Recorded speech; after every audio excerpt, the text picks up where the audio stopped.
Hmm. It strikes me. You could load these up with weights. These little clips that hold the eraser. You'd have to have like molded weights, but there are little bumps inside that would hold a weight in if pressed together by a pencil. Be a sort of added feature of this pencil that you could pack a weight into it and get good pencil rolling. Yeah.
Hmm.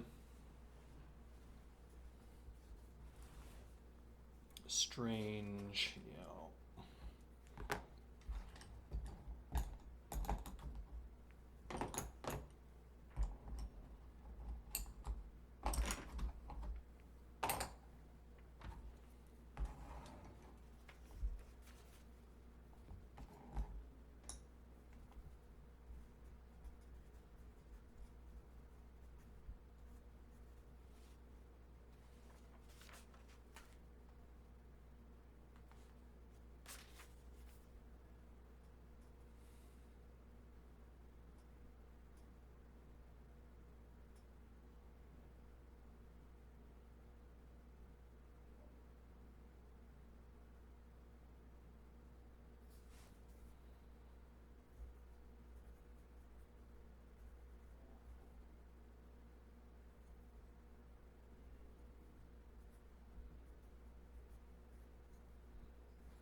Mm-mm. Incorrect color. Oops. Oh well.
I missed one.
Maybe I want to point out here that if we say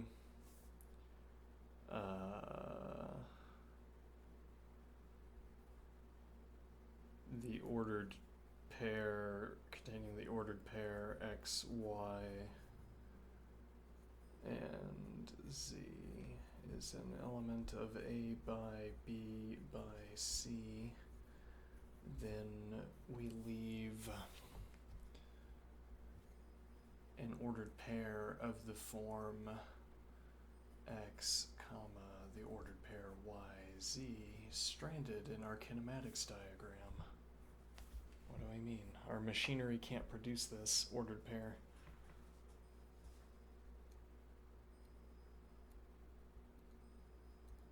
Uh-huh.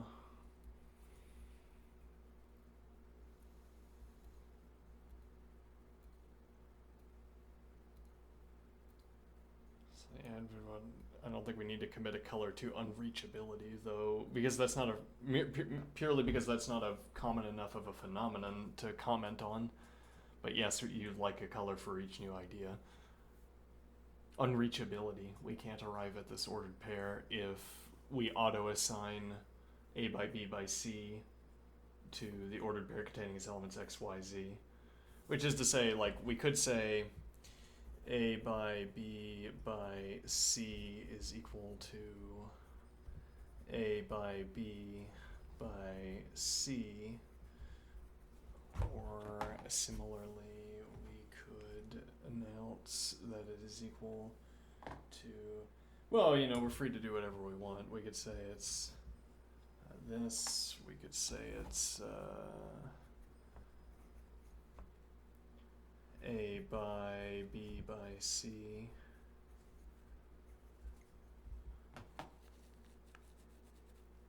Okay, and I suppose if we were so motivated, we could pluck out the last few cases and say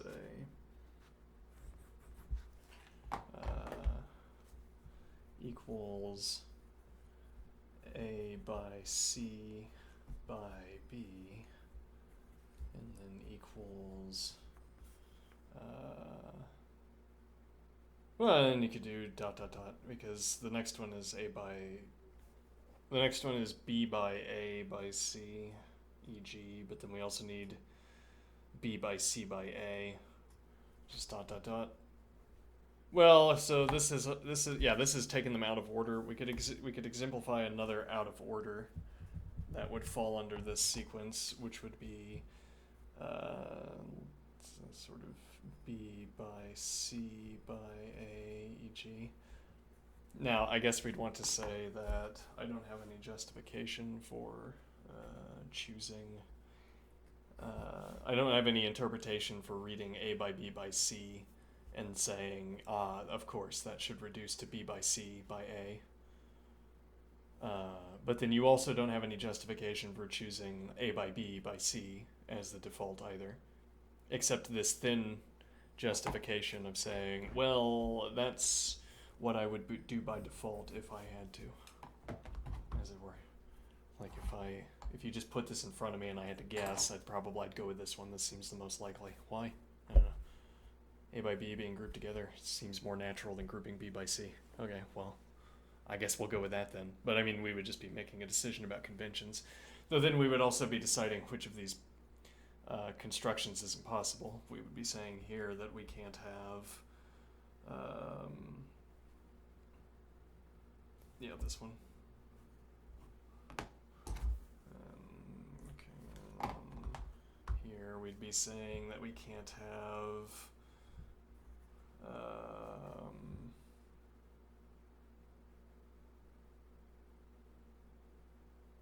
no, that's incorrect, right? If we're saying that A by B gets grouped together by default, then we would be saying that, we would be saying that this is unreachable. A by, so be the ordered pair X, comma, the ordered pair Y, Z is unreachable.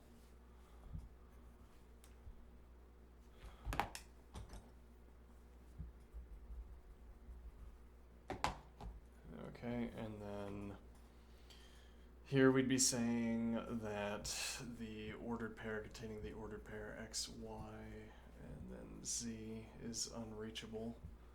Here we would be saying that the ordered pair, well, among others, I guess we'd be precluding the any of the other possible ordered pairings that we might want to read out of A by B by C. But okay, in pattern here, we'd be saying that x, comma, the ordered pair z, y is illegal. Here we'd be saying, or is unreachable. At minimum, we would be saying here that this is a schematic for identifying an unreachable ordered pair for any given convention for establishing which ordered pair is specified by this grouping, these groupings.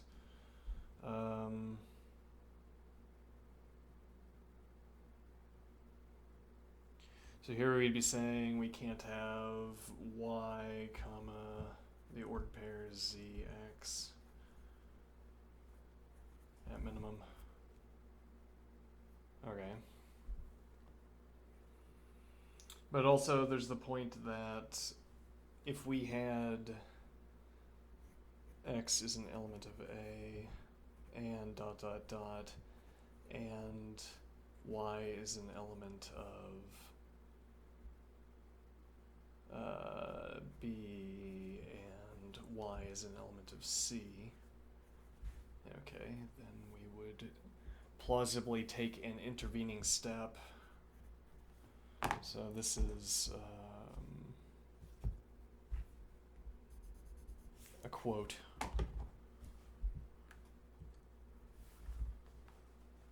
We might choose a different color for quoting, but I could do Raspberry. We've tried recruiting Raspberry a few times. We could also go with Vermilion, a quote. But okay, so we'll stick to this color for now.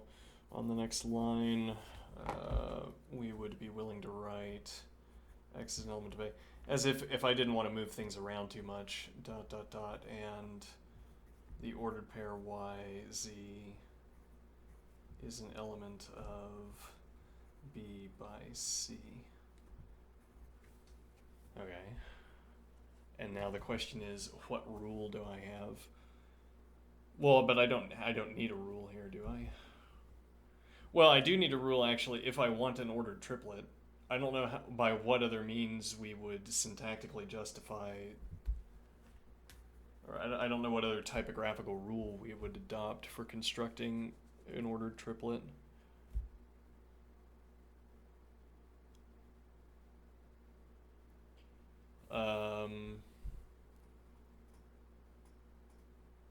And I would suppose it's true, right? If I have A by B by C, if my rule is that I obtain every combination of three, as in an ordered triplet would be a constructible result of this operator, insofar as, well, so we're saying, where do I have an instance of the ordered triplet? Here, right? We'd be saying it is a rule that if I have x is an element of A and y is an element of B and z is an element of C, then I can place the ordered triplet. I can say an ordered triplet is an element of this. And the point would be, if I could choose a construction method, which is that what this by symbol, what this Cartesian product symbol means in the general case is that I combine all of the combinations. I place all of the combinations of these variables into the triplet.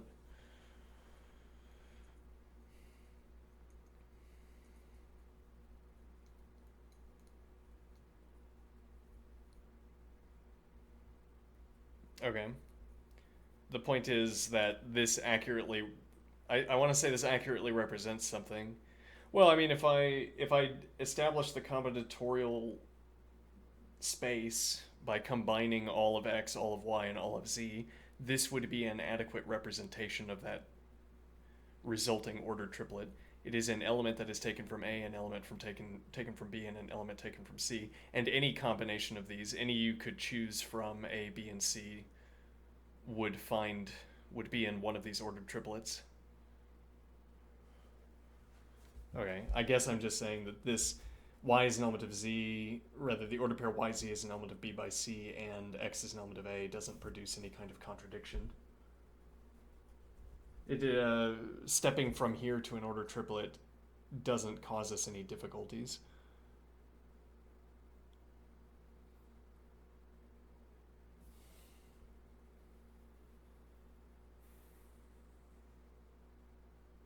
Yeah, I guess the temptation is to say, well, I mean, yeah, you could arrive at arrive at any of these that you wanted. If I have x is an element of A, and y is an element of B, and z is an element of C. Okay. Now I say this is interderivable. I can get back, or rather I can step forward into saying the ordered pair. Well, hold on. Rather, I say this is interderivable with any of the groupings that I want.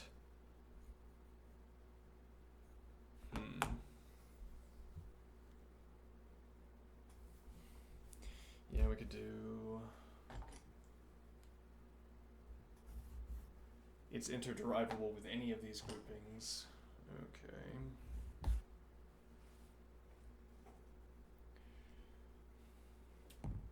Well, no, that's happened to both of these. Yeah.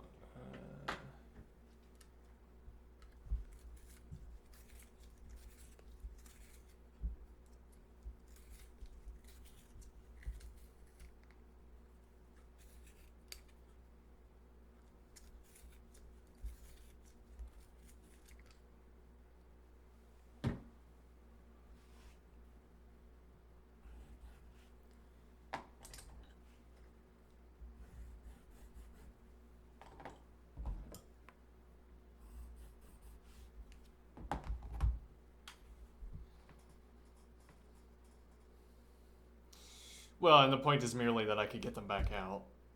And then I want to highlight the direction. This is bidirectional. I could get back this sequence and regroup however I wanted.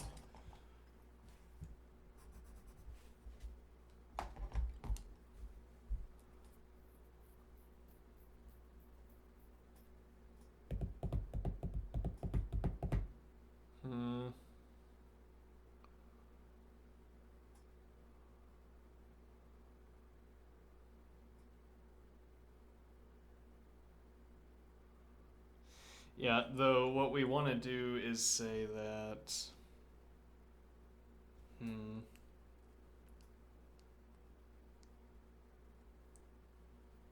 Well, I mean, one of the ways of handling this syntactically is to say x is an element of A, and phi is an element of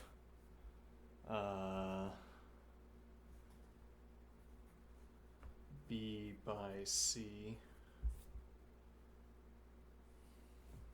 as it were, if interderivable. X is an element of A, and phi is an element of D, where phi is equal to the ordered pair y, z, and D is equal to B by C. And this would be more syntactically satisfying, I'm thinking. Now, if we're going to use this for quotation, we don't have it for definitions, so I guess what we would end up doing is double duty for goldenrod, definition, proof, etc. Let's see. X is an element of A, and phi is an element of D, where phi is equal to the ordered pair yz, and D is equal to B by C. And then we say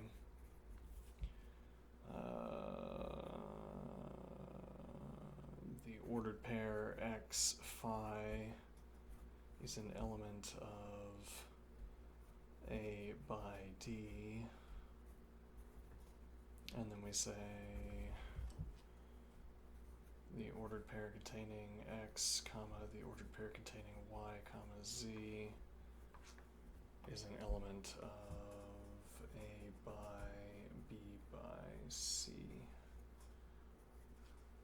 Okay.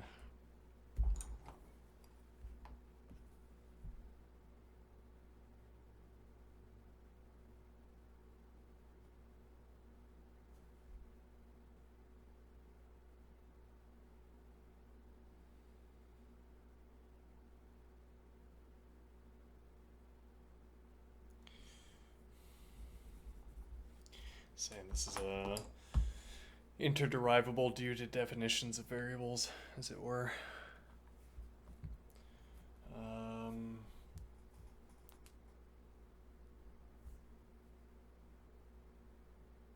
Or maybe that would be double crosshatch.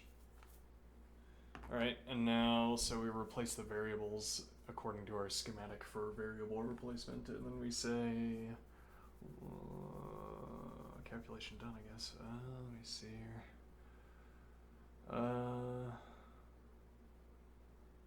Right, well here, if we're saying phi is an element of B by C, and how much the more if we say phi is an element of D, the recombinability is hidden because this is a unit and then D is a unit. Alright, and then what do we say after that? Okay, I'm not sure I'm on. I don't know what points we're making here. I think the point I'm making is that we wouldn't be able to tell. Well, okay, maybe the point would be that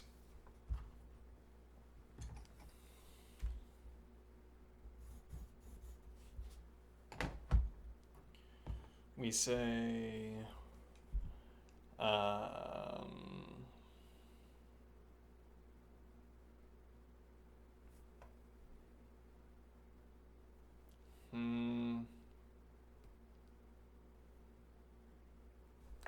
yeah, so we're making the point once again that if we have x as an element of A and y is an element of B and z is an element of C, we can group them according to whatever rule set we've established. Or rather, we can group them according to whatever scheme we want.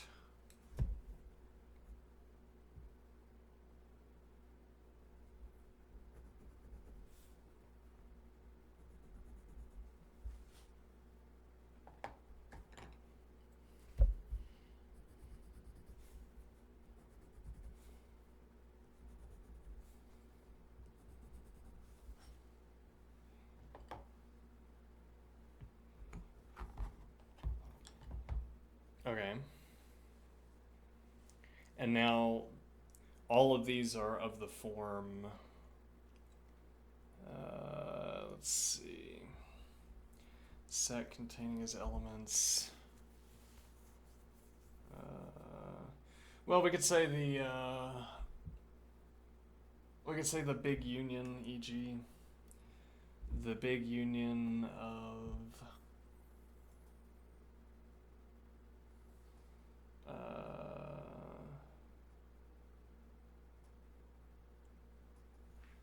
A by B by C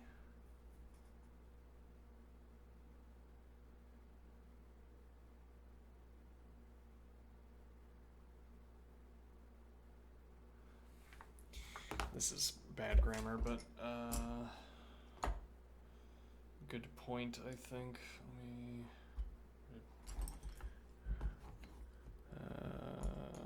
okay, we can call that. Yeah, I think that's a bad set designation. So instead we say the big union of A by B by C. We're saying, right, if I guess I want to say E is an element of the big union of A by B by C. Okay, then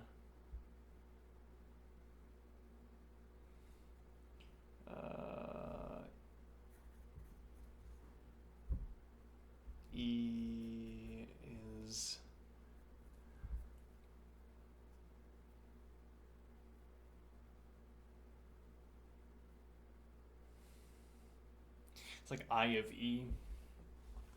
E is an individual or.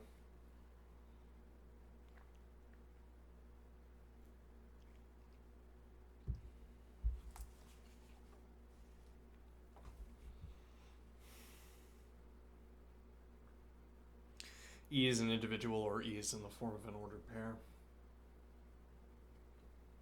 Yeah, though I don't like how weak that or is. Because we're not merely observing like half the E's are individuals and half are ordered pairs. Yeah.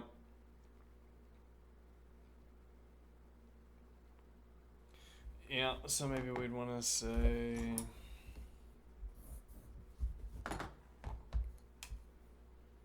E is an element of A by B by C, then there exists an X such that I of X.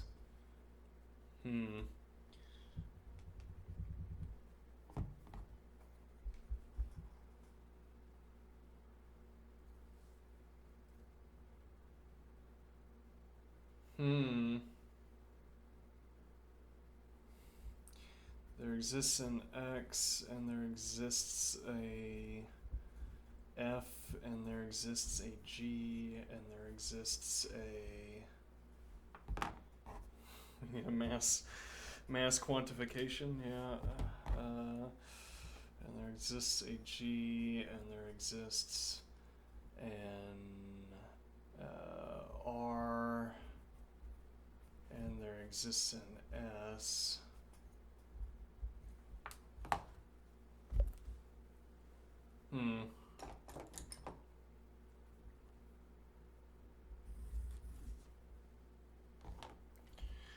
Such that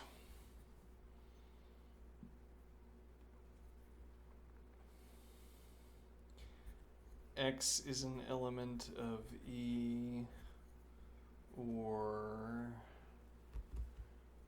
R is an element of F and S is an element of G and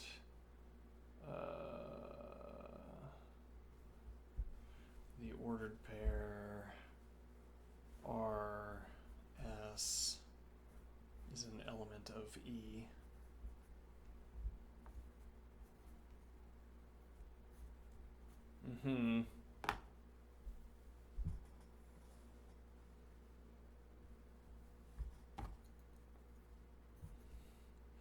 Now, but this is relying on our idea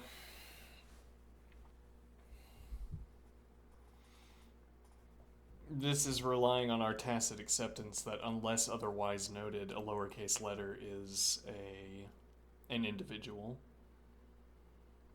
which we gave ourselves for convenience, but seems to bear some kind of weight in this discussion. I mean, that convenience we granted ourselves seems to bear some kind of weight here. What do I mean?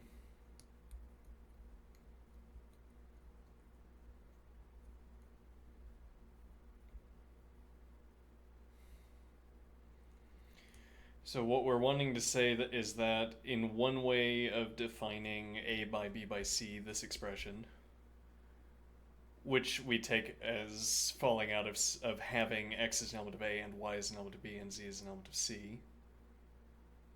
Well, and we might be saying, actually, however we can configure this, if E is an element of one of those configurations, then X is an element of E, or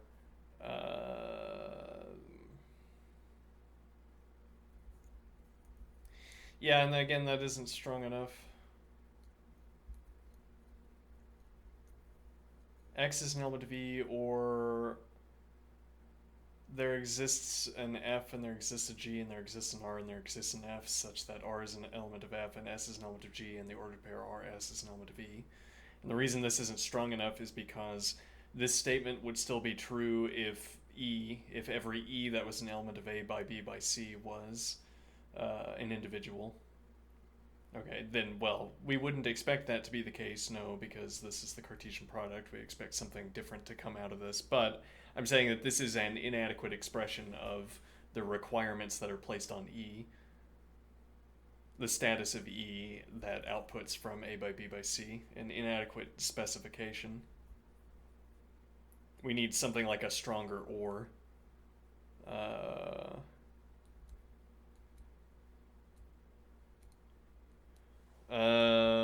then we'd want to say there exists an E and there exists an H and there exists an X and there exists an F and and there exists a G and there exists an R. I keep skipping the there exists step. There exists an E, or rather there exists an R, and there exists an S, such that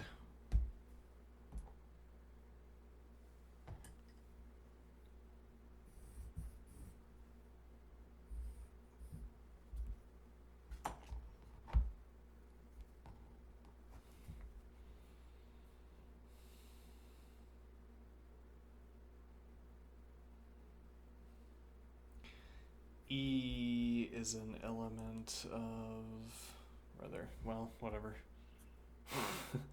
E is an element of,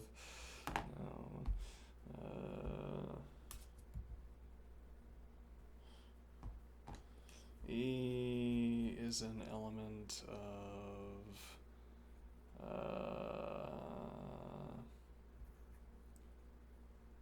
A by B by C and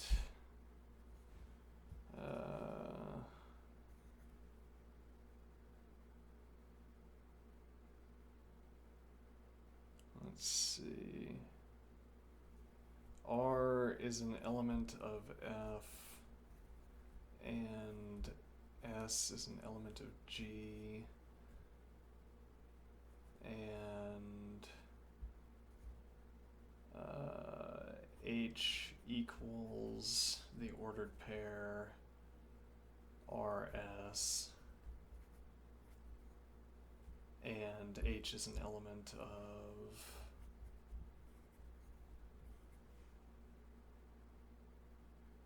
A by B by C. Okay, and now why does this purportedly work better? So we're saying E, rather now we're saying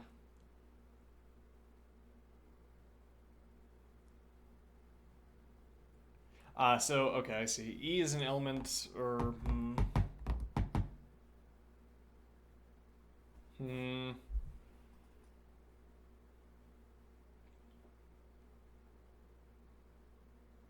well, and then we would say, yeah, H isn't what is an element of. Right, that is incorrect here. So rather, H is equal to the ordered pair RS, so we also needed an I. Okay, let's put it in there.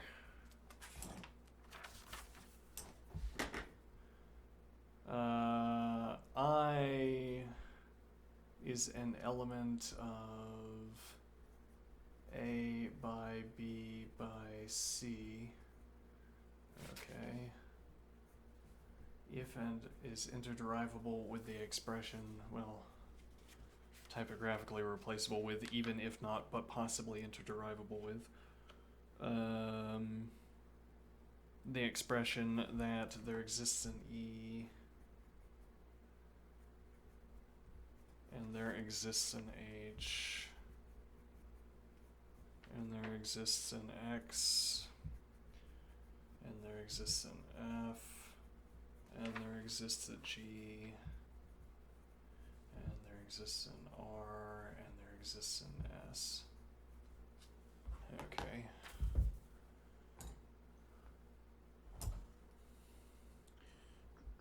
Just trying to be rigorous here.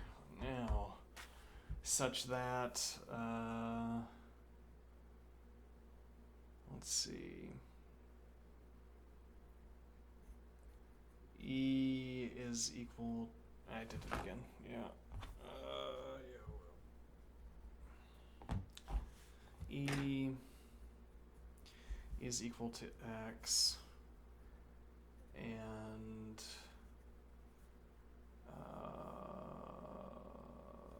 R is an element of F, and S is an element of G, and let me see, the ordered pair R, S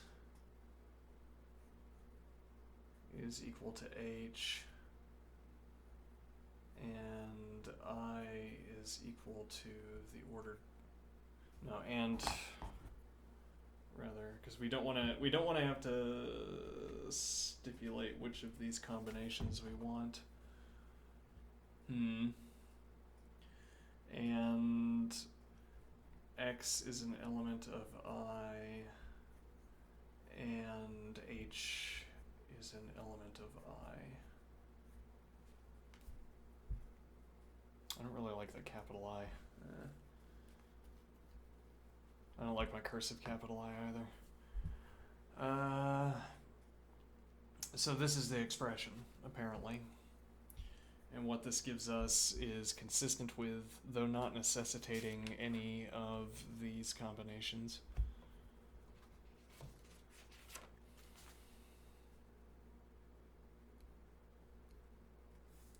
Alright, now,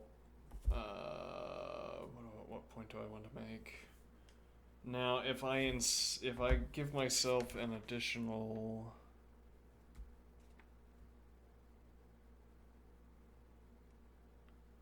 Yeah, we could do like blue, black.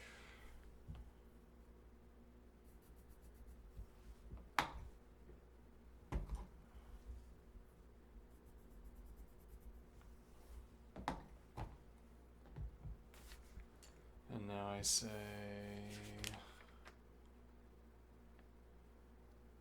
well, so again, I have X is an element of A, X is and Y is an element of B.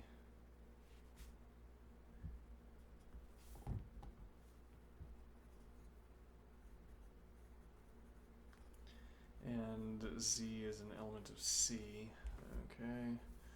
And I have each of these combinations that I have already mentioned.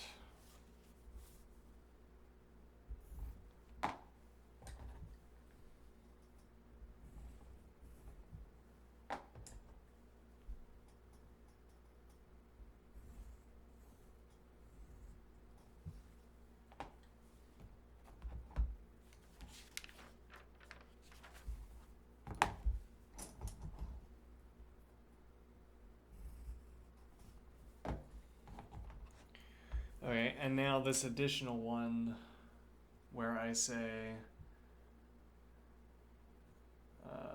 let's see, is interderivable with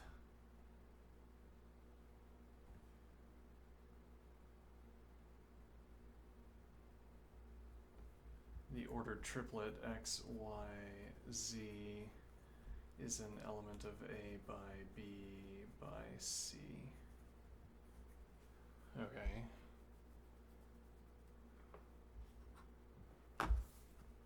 And now what I want to do is give this green, which intimates towards the gestures towards the observation that this is like these others. These are all blue-greens, sort of, and this one is distinct but similar. But, okay, I might say I would rather have a different symbol if I wanted to produce ordered triplets. Though why I would want a different symbol is eluding me, as in, we could add this to the pile and it appears we really add nothing nor lose anything. What do I mean? I'm not obliged to choose this. I could choose any of them, including these over here. And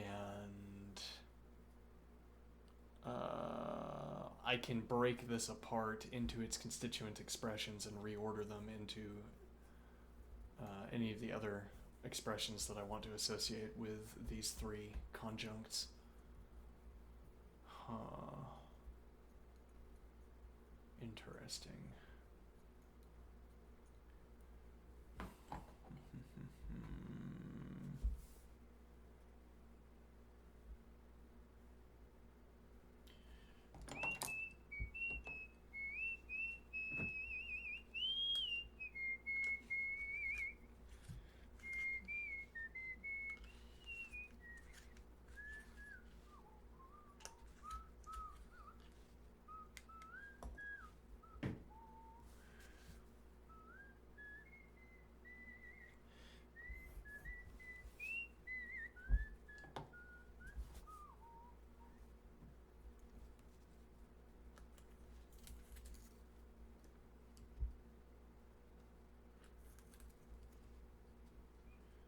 Okay. Now what?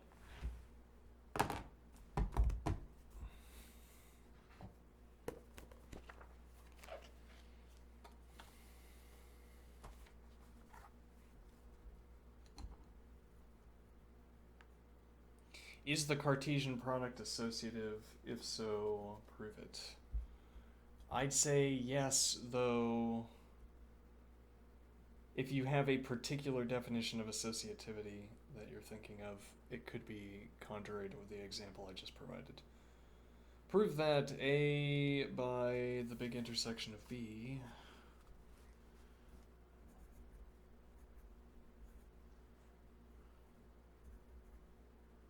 is equal to the big intersection of C that are elements of B of A by C.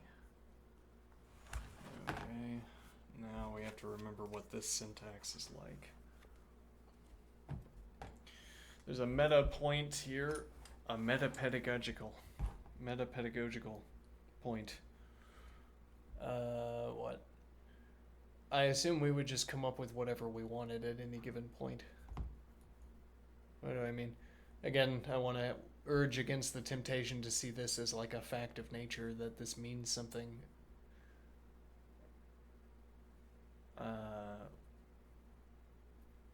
Set theory wasn't struck into a rock by lightning, as it were.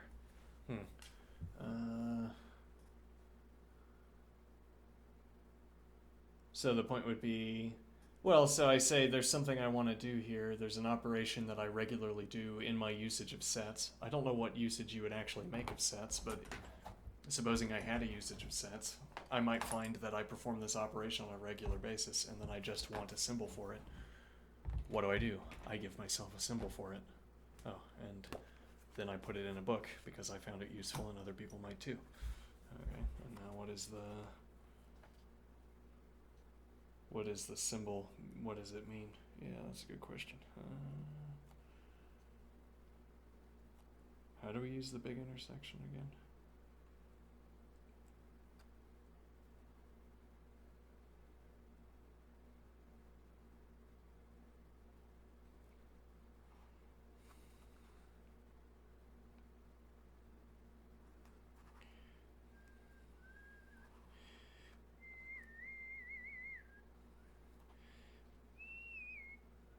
Well, particularly I need to know this because if we're going to explicitly prove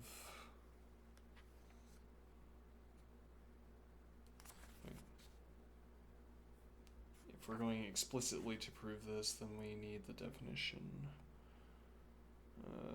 So I think, yeah. Let's see here.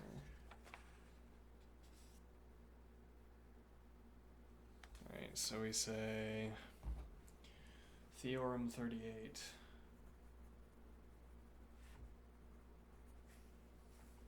What? Theorem, what did I say? 83. Whoops.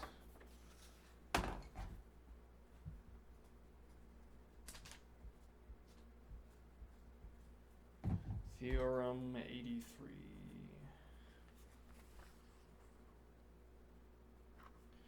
So the big intersection of x that is an element of A of x is equal to the big intersection of A, which is in turn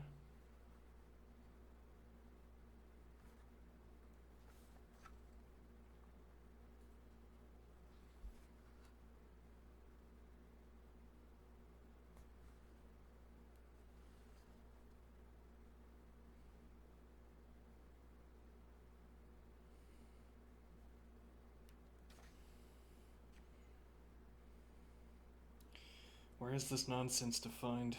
Oh.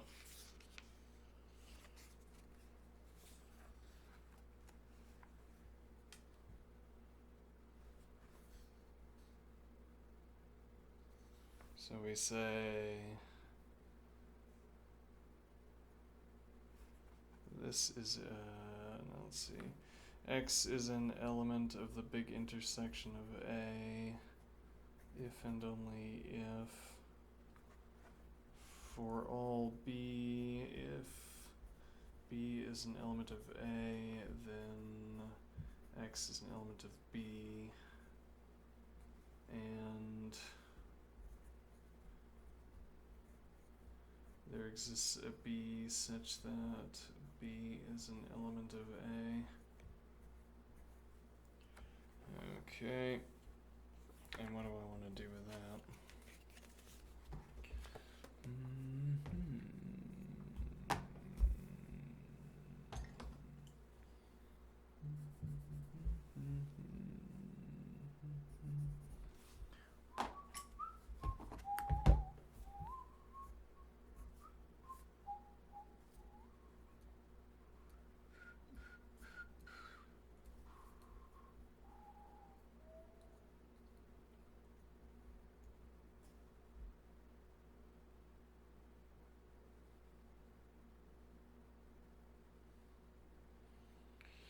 Okay, so the big intersection of X.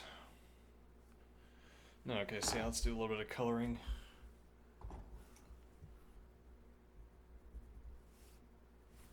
Okay, these are going to be the same color. My head getting in the... And then X is an element, so X, X. And then we have A, A,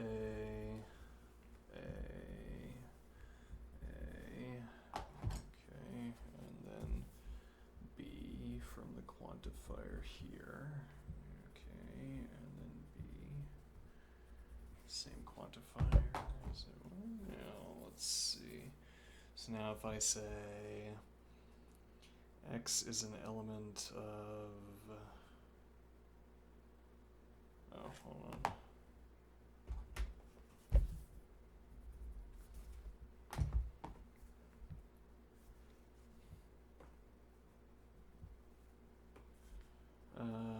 I say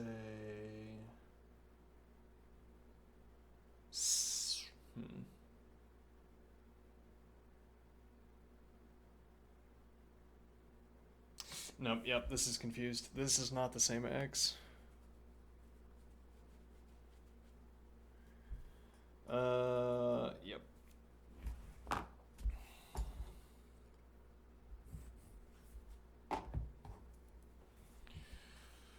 So rather I say that Y is an element of the big intersection of X such that X is an element of A. Okay. If and only if Y is an element of the big intersection of A, if and only if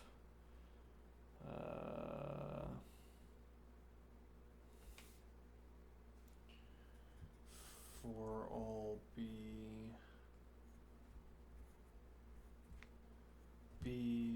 is an element of A, then Y is an element of B, and there exists a B such that B is an element of A.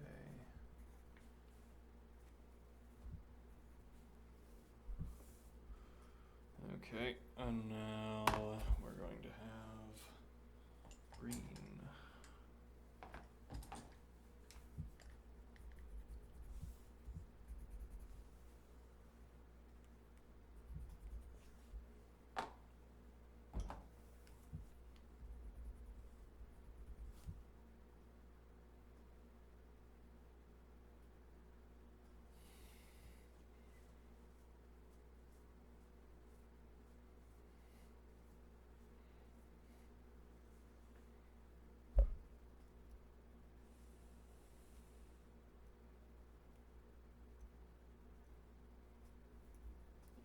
Where does X go?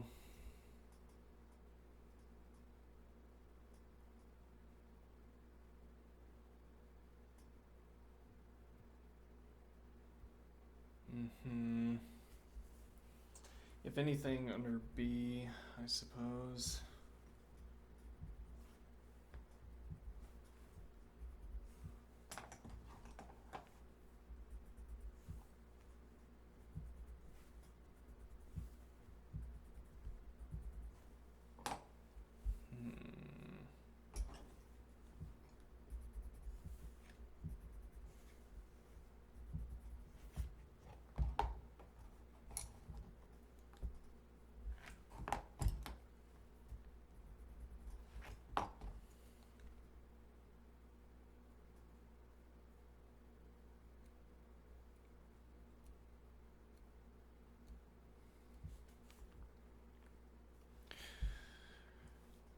So let me say,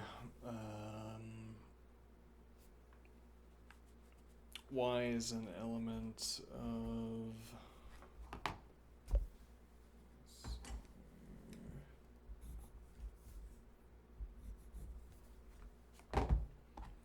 Y is an element of the big intersection of A by C, where C is an element of B.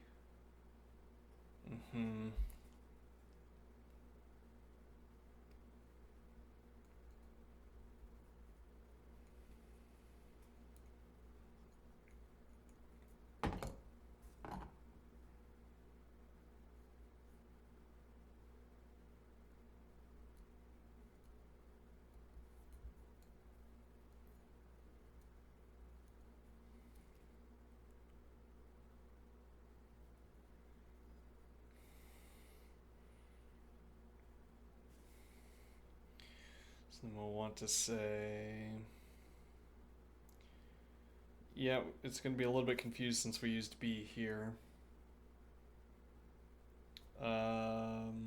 We could use D here.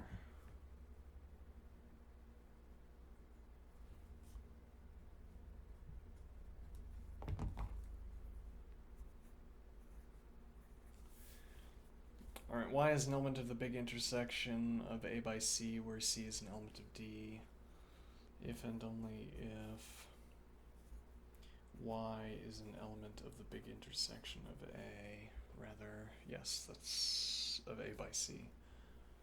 Right, let's see.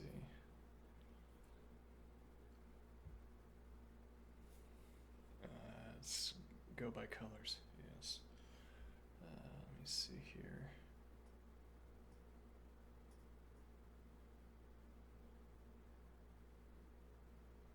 So X equals the big intersection of A. So we're starting, let's just do the coloring and see if the answer strikes us. Yeah, I think I might have mishandled today when I was going slowly. What do I mean? I think it was not the most judicious decision to force ahead with the idea.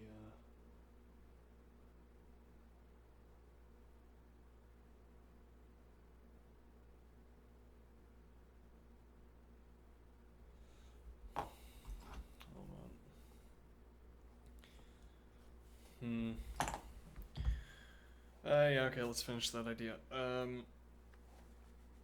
We forged ahead, we forced it, we said Today I was looking at a LeetCode problem. It was an easy problem. It was a bit of arithmetic, and I just was not, my head was not getting in the game.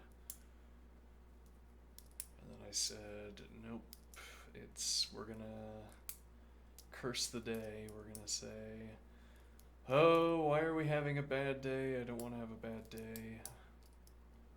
Rather than looking for an alternative activity, I said, we're going to have a bad day engaging in the same activity, which remained true up to a certain point where I stopped feeling so tired.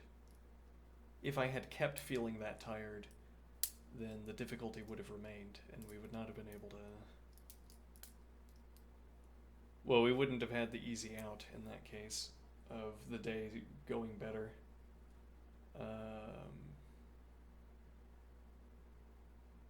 Now, a plausible alternative is doing something else.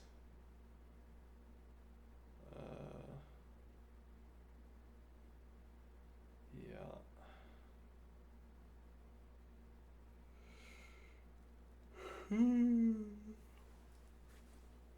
Doing something else was a plausible alternative.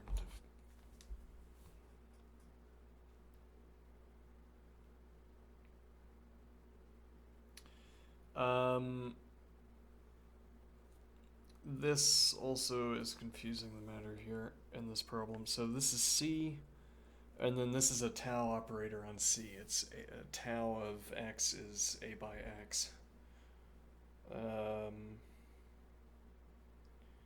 So the C gets incorporated into this Cartesian product expression, but what do we do with it? What is that? How does that change the upcoming?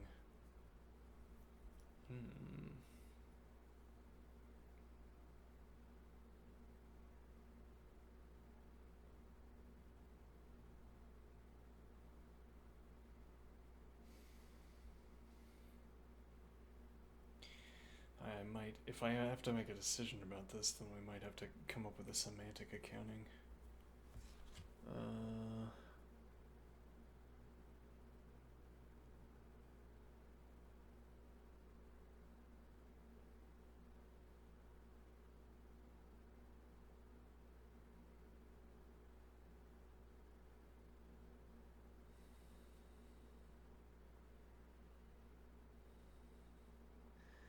Is it supposed to be the big intersection? Well, it can't be the big intersection of A by C, right? Because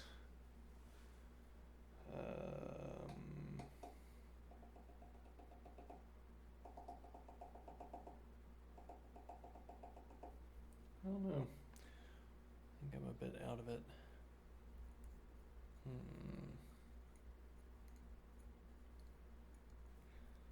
Okay. Let's say we've gotten some work done.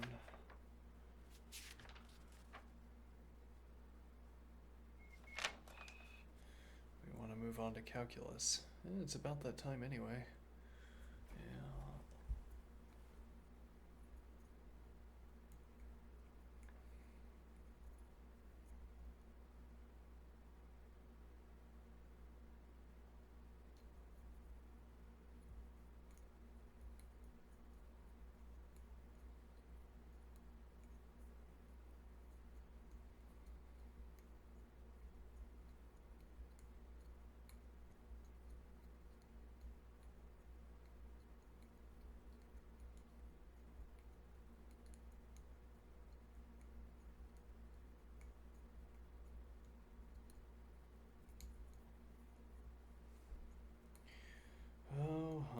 What could I study next?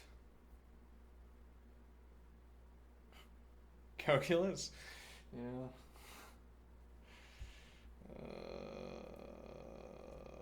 Why are all of these books so slow going? Currently, all of these books are so slow going because you are not working on them. Yes, my current progression rate through math books is 0. My current progression velocity. My instantaneous progression velocity is 0. Yeah.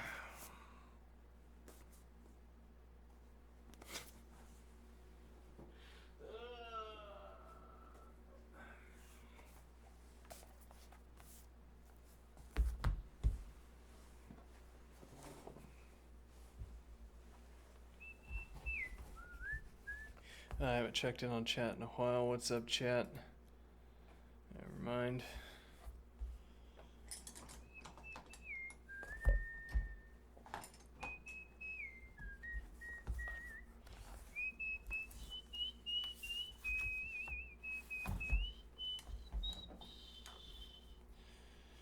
Right, so we established a new set that we called the meaningless gibberish set, which is the reals minus the integers minus the rationals. Well, actually, no, we don't. We don't know that there's their equivalent, but we could say, we'll put the meaningless gibberish set is equal to the reals minus the integers minus the rationals. Okay, that is a conjecture. A hypothesis, if you will, about the continuum. Let's see.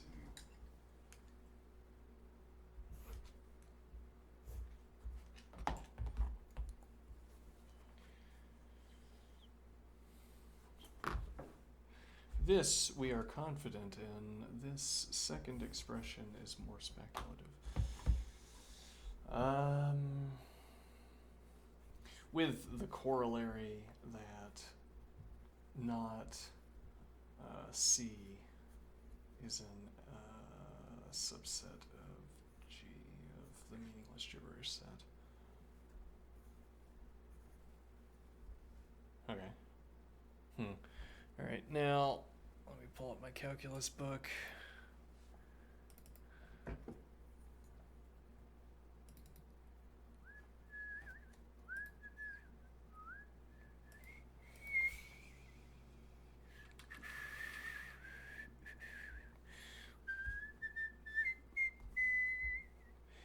For the following exercises, use the change of base formula and either base 10 or base E to evaluate the given expressions. Answer an exact form and approximate form. All right. So log base 7 of 82 is also an element of the meaningless gibberish set. Let's see, log base 7.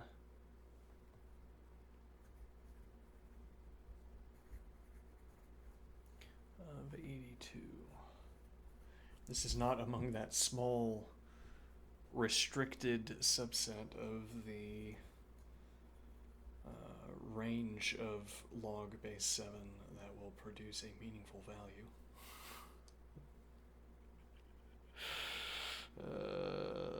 Is there a way of, like if I say that this is equal to, no, I don't think that does anything, right? If I say log base 7 of 7 squared, which is equal to 49, and then 30 plus 33,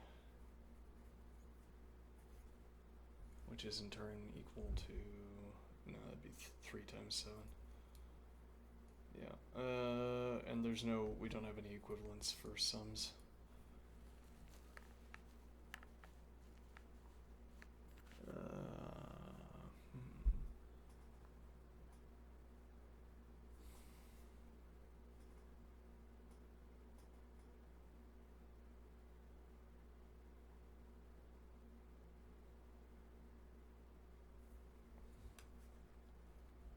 Yeah, no, doesn't evaluate to anything. And the same is going to be true for... Oh, well, we are supposed to use change of base. Well, why would... Oh, to get into base 10. Okay, yeah, sure. So this is to practice specifically the change of base formula, which we will recall is right here. Let's see. Okay. Now, log base A of x, log base 7 of 82 is equal to log base 2. The preferred logarithm of professionals, log base 2 of max, which in this case is 82, divided by log base 7. No, log base 2 of 7. Okay, which is also meaningless gibberish. Yeah.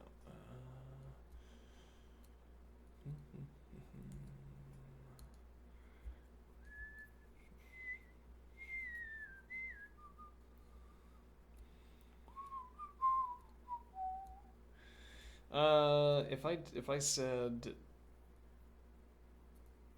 let me see here, 64 would be the closest. So if I said log base 2 of 82 is equal to log base 2 of 64 times 82 divided by 64. Ah, interesting. Which is equal to log base 2 of 64 plus log base 2 of plus dot dot dot, unfortunate, yeah. But that's equal to, let's see.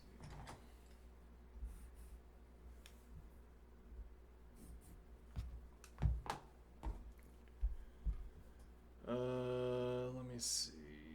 This is 2, 4, 8, 16, 32, 64, which is 6.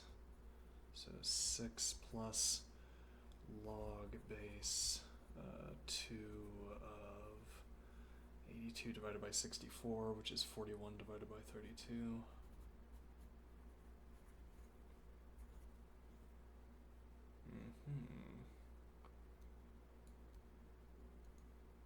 Is that the idea, I wonder?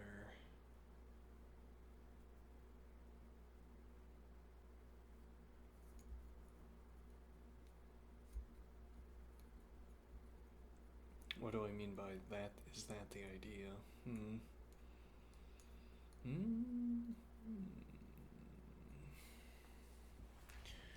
I just give myself,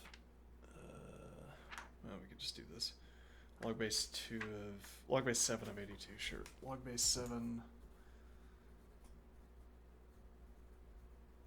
The problem with this operation is that we are going to be dividing out an odd number. This is equal to log base 7 of 49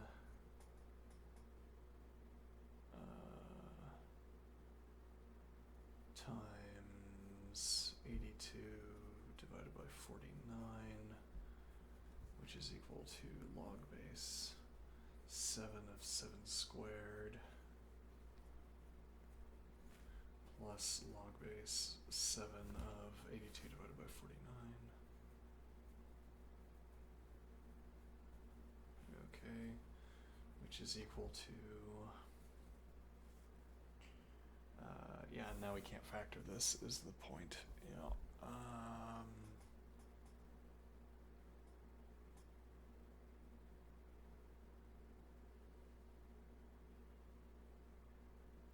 So we want to change out factors.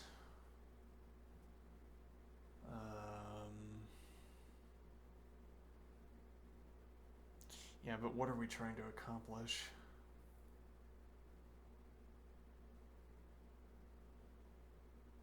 We want to get this value as close to 1 as possible, right? And the idea is that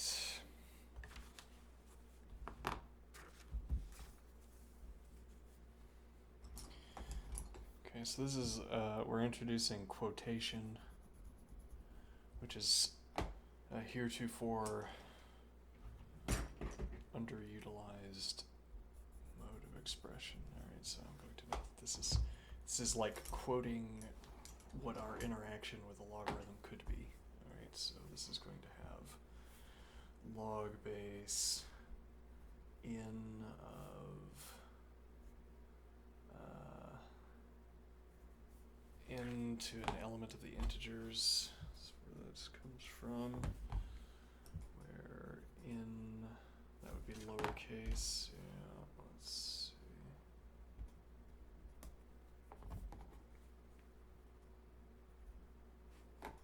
into the C sub 1,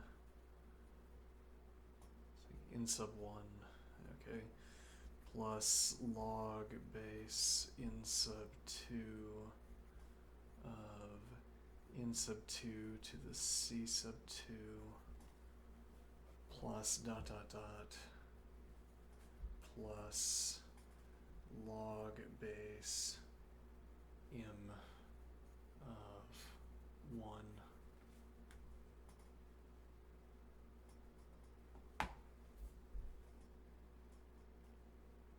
is a kind of ideal, or something we could try to accomplish.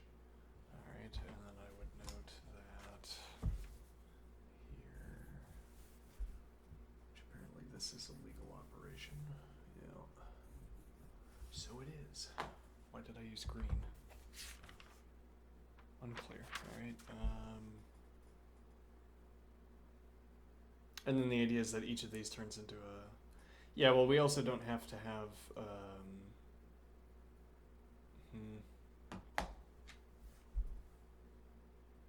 We also don't have to have a...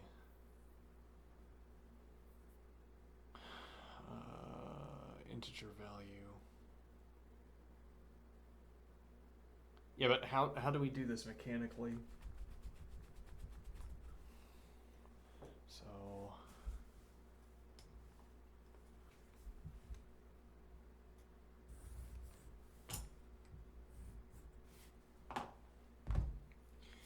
we want to take log base 7 of 82 divided by 49. And it's no good, notably, let's say this is case A, it's no good, notably, for us to try to get closer to 0.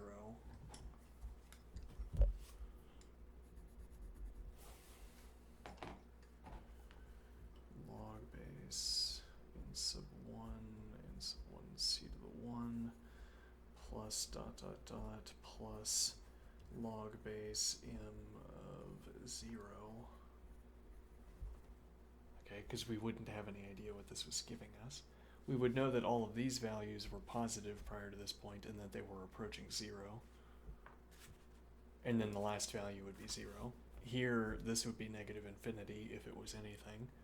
And all of the values leading up to it would be increasingly negative values, far outweighing any of the positive values we got here.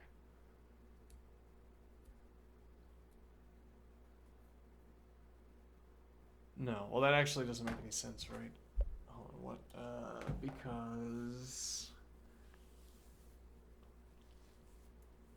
I guess we just have to stop. I don't know, like this process doesn't make any sense.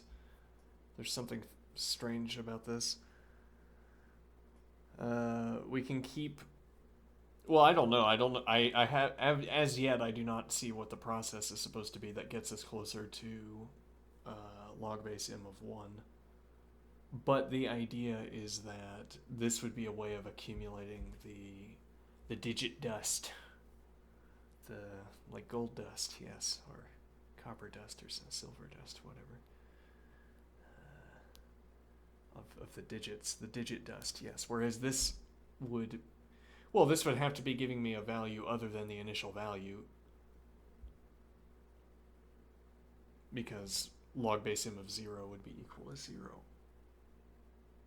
Unless this somehow... Unless the base were also infinity, I guess. Like if this process of choosing into 1, into through m was increasing the base in such a way that this becomes a minuscule contribution.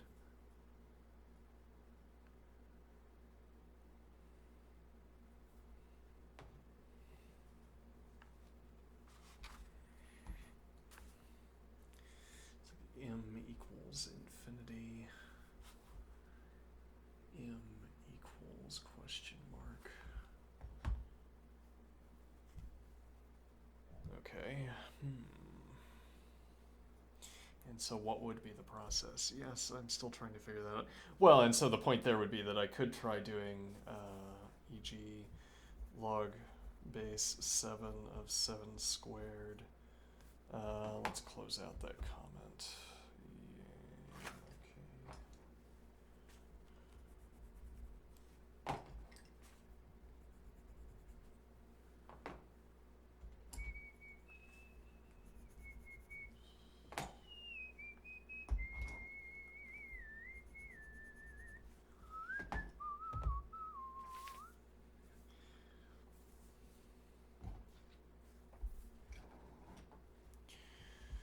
Log base 7 of 7 squared.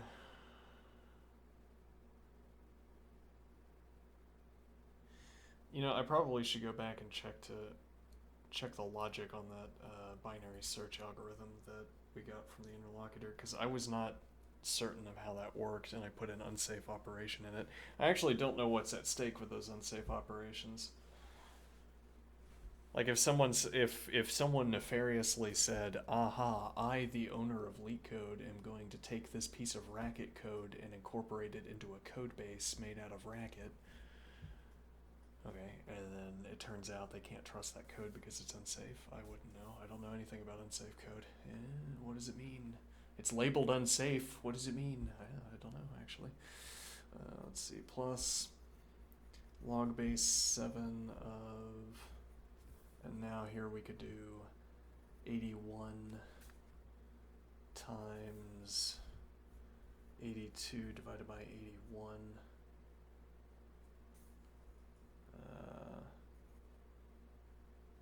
No, wrong bracket, because we stopped to divide by 49.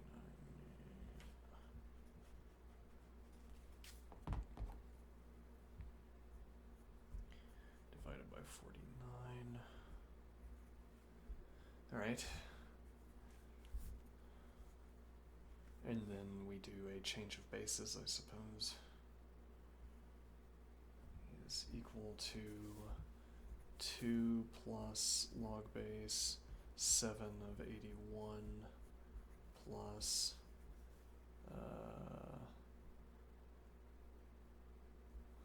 don't need that brace. Alright, and now we have log base 7 of 82 divided by 81 divided by 49. Okay.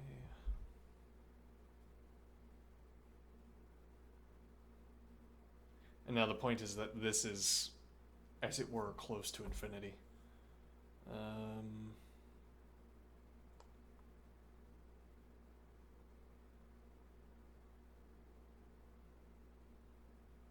Rather close to negative infinity. Well, but this still has to be equal to whatever the initial value was.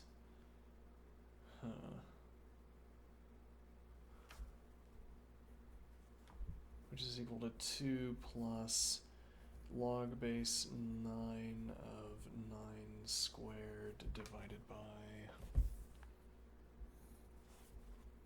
log base 9 of 7, which is almost equal to 9. Oh, so close.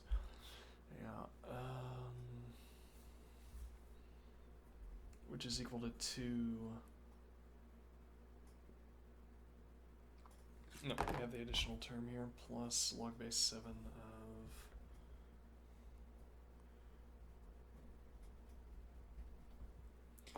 of, as it were, log base 7 of 1 plus 1 divided by 81 divided by 49.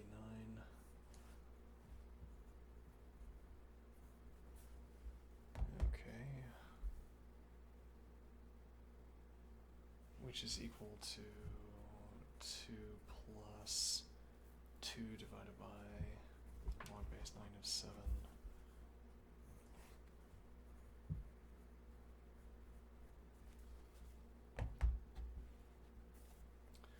Plus negative some value.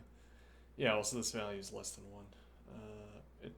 Seems like this would be substantially less than 1, but maybe not, I don't know. Did I miscalculate at some point? Let me find out.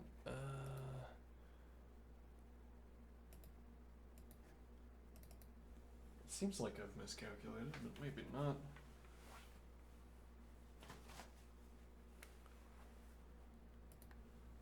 Alright, so we have log base 7 of 82. Incidentally, do I need that comma? Yes.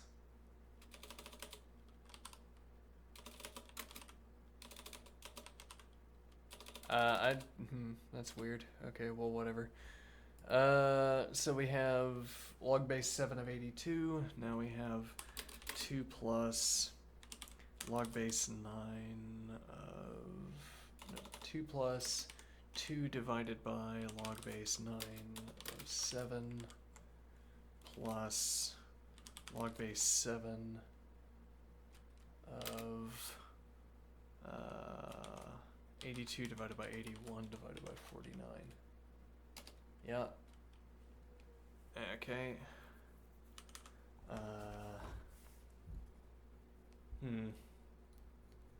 Now, but this is less than 1.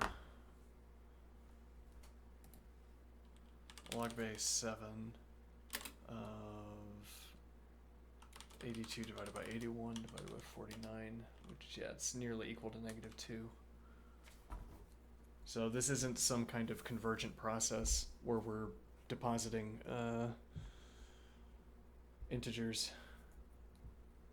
Or rather, where we're depositing these values that we can accumulate as we proceed, because we easily get... Maybe, I mean, this routing at any rate. This routing produces negative values where we don't know what those negative values are. So in this case, log base 7 of 1 plus 1 divided by 81 divided by 49 is equal to phi, semicolon. Phi is less than 0 and phi is an element of G. The gibberish set. We immediately find a use for this cleverly constructed subset of the reals. No, rather, this cleverly constructed, subset of the reals, because it's effectively the irrationals.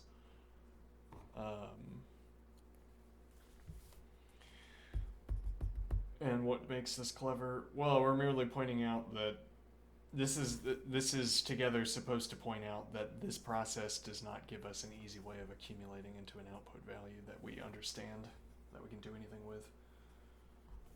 Whereas the ideal, the imagined ideal, would give us a termination point where if we simply added up all of where we could add up the rational values and we'd have put all of the irrationality into our last term, as it were. Maybe there is such a process. I don't know what it is at the moment.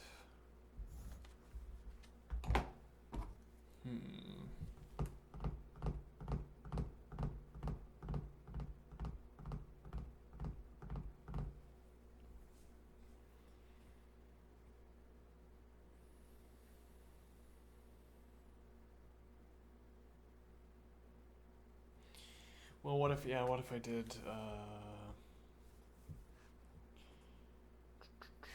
log base 7 of 81 times 82 divided by 81, and I say this is as close to 0 as I care to get. Oh, okay, well, maybe that'll do something interesting. This is equal to, alright, log base 7 of 81 plus log base 7 of 82 divided by 81, which we could just call it, if we so desired, we could just call it 1, and then this would be equal to 0. Alright, and now we're going to say this is equal to log base 9 of 9 squared divided by log base 7 of 9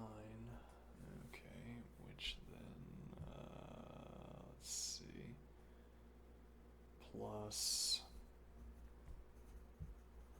log base 7 of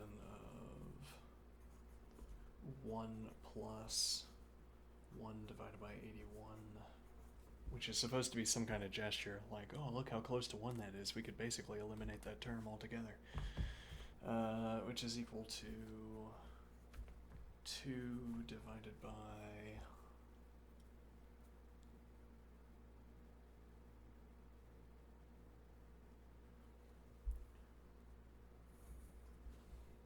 log base 7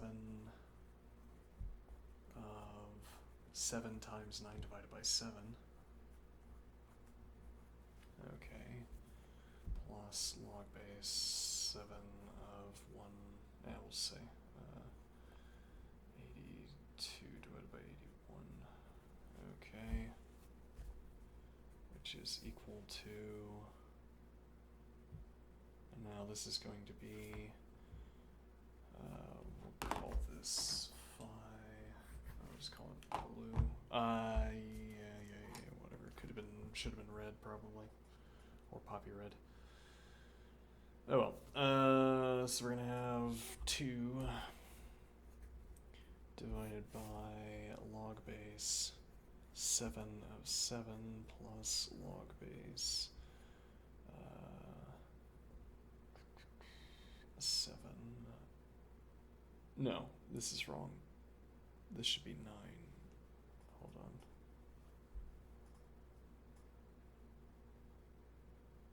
No. Yeah, but then we don't have any reason to choose.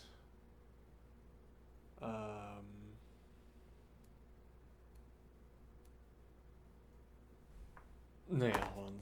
We're making an outright tactical mistake. Making an outright calculation mistake.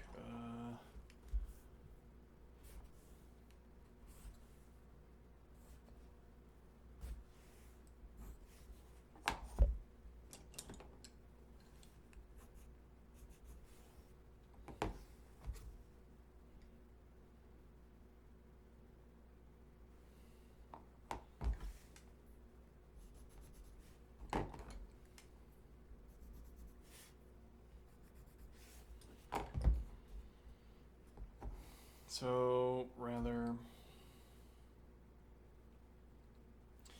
right, log base 7 of 81. Let me do, yeah, we can do poppy red now.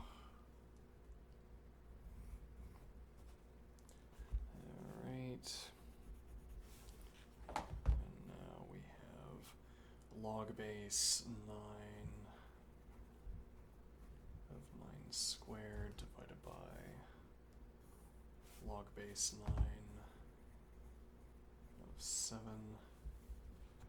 Okay, plus log base 7 of 82 divided by 81. Okay.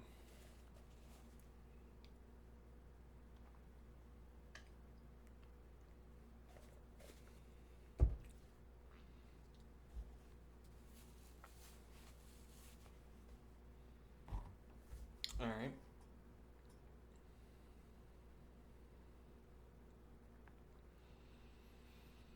What is the idea here? All right, so this is equal to 2 divided by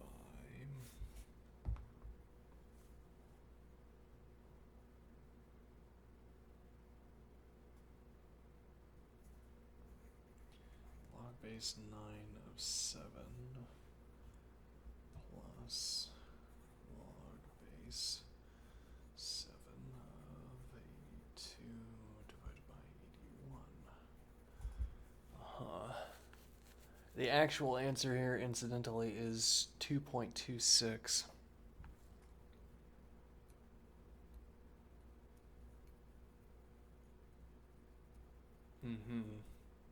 So, but this isn't converging to any.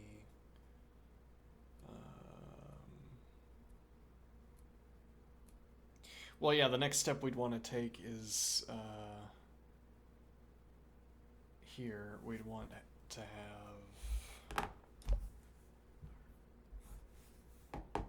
log base 9 of 7 is equal to, wow, we want to go back to log base 7. Yeah, well, we could do log base 6 of 6 times 7 divided by 6. But why wouldn't we just do... Oh, yeah, because we would just oscillate back and forth. Yeah, but I mean, we're not getting anywhere with this either. It's not quite obvious yet, but I think that's the conclusion we're reaching, that this doesn't go anywhere. So if I say instead that this is log base 6 of 6 times 7 divided by 6 divided by the log base 6 of 9. There we go. Well, actually, this does have some value, right? No. No, yeah.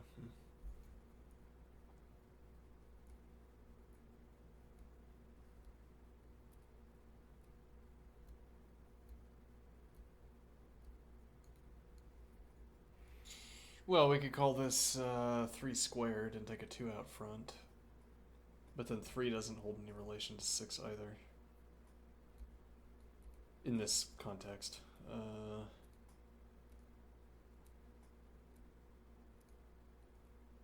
And then this would be 1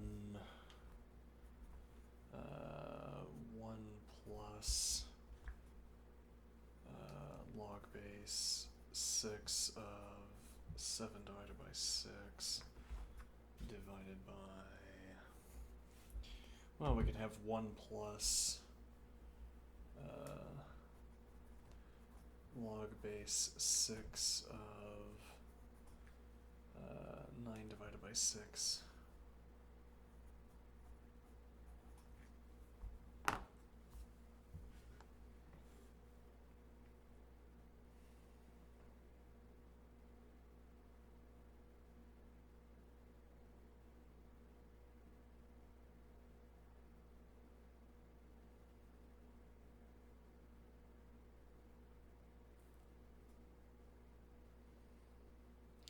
Okay, and what would that tell us?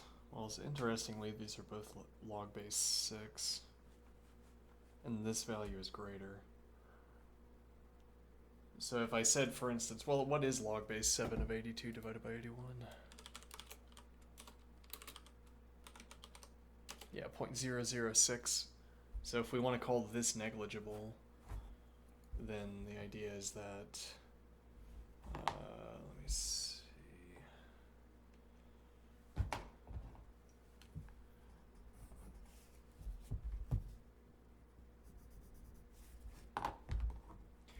Here we have 2 divided by, we can call this lambda. Okay, lambda is less than 1. Which conveniently tells us that this value is going to be greater than 2.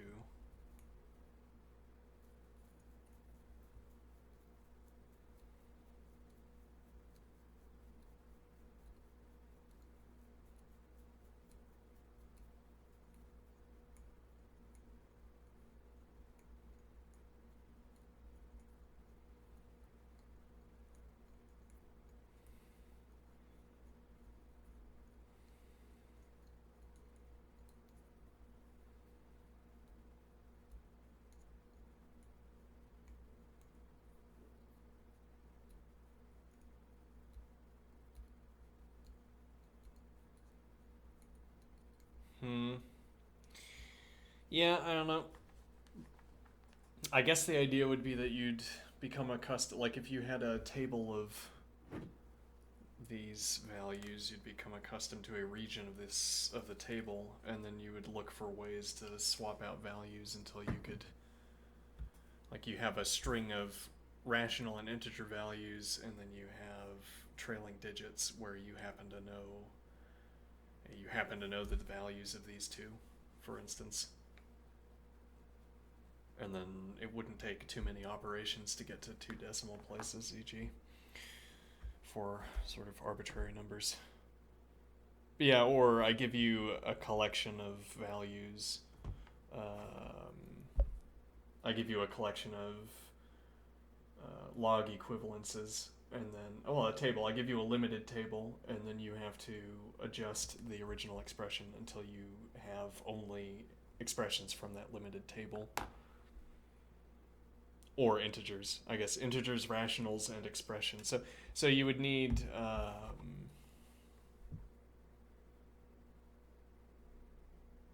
let's suppose, yeah, I have a table.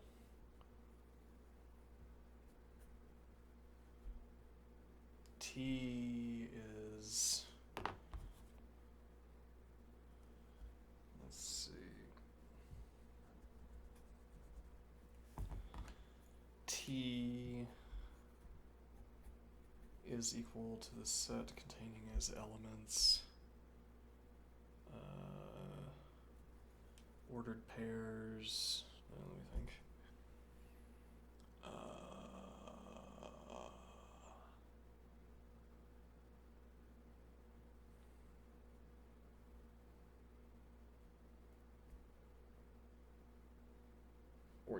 Ordered pairs of the form x, y, such that x is an element of the integers plus the rationals, and y is an element of the meaningless gibberish set.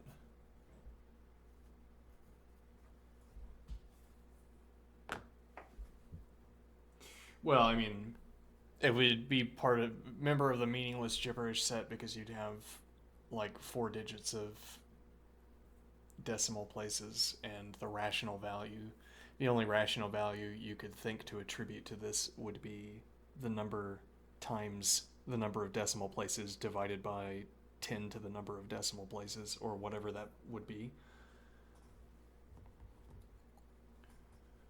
Like I say, 2.12, right? Yeah, I just say 0.123. 0.123. Now, do I want to say that this is an element? I want to say this is an element of G. Okay. But then you want to say 0.123 is equal to 123 divided by 1000, which is an element of the rationals. Okay. And then this, there's some way I want to describe this that gives me a license to put the value in the meaningless gibberish set. Okay, but the idea would be that T is a table. Okay.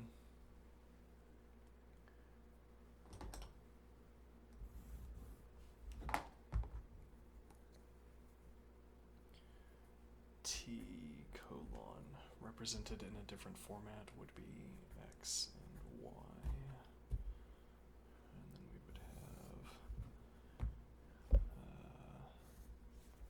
have, and here we could actually get some extant values.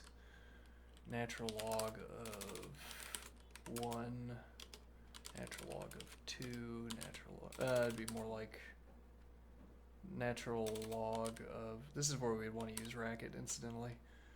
Natural log of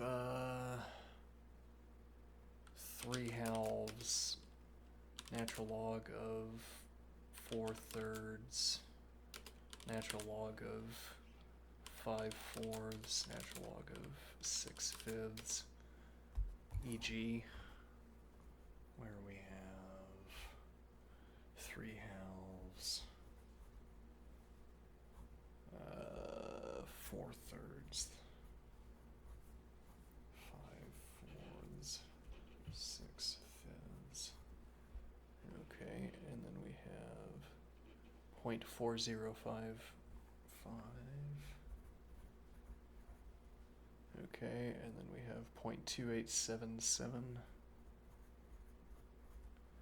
And then we have 0.2231. And then we have 0.1823. Okay. Now what is the point? Well, you could make the pedantic argument that each of these is equal to some rational value, which is 0, 4055 divided by 10,000. Point, no, it wouldn't be a decimal value. Right, 2877 divided by 10,000. Dot.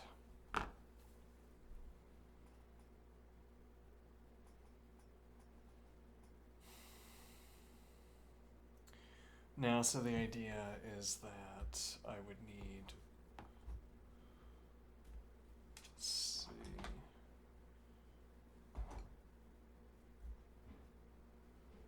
and this would be T sub E. Okay, and now here, which I will combine with green, I think. And then here, which, yeah, sure, I'll have this. And then this. So now we're going to say that we need this. We need a table where this matches up. And then we need rational values such that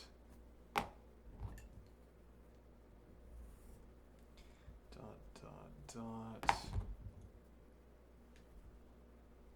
Well, here we could say this. Or we could say this. Okay, and the idea is that the objective is to cross the bridge between rationals and integers into the meaningless gibberish set, where the values are meaningless gibberish from a mathematical perspective, because you'd have no other reason to select them. I don't know what the big cause here is, but you don't, you don't have any other reason to select these values. But you do need them because it turns out if you hand off these rational values to the calculator over there, the mortar shells will go onto the correct buildings as opposed to the incorrect buildings.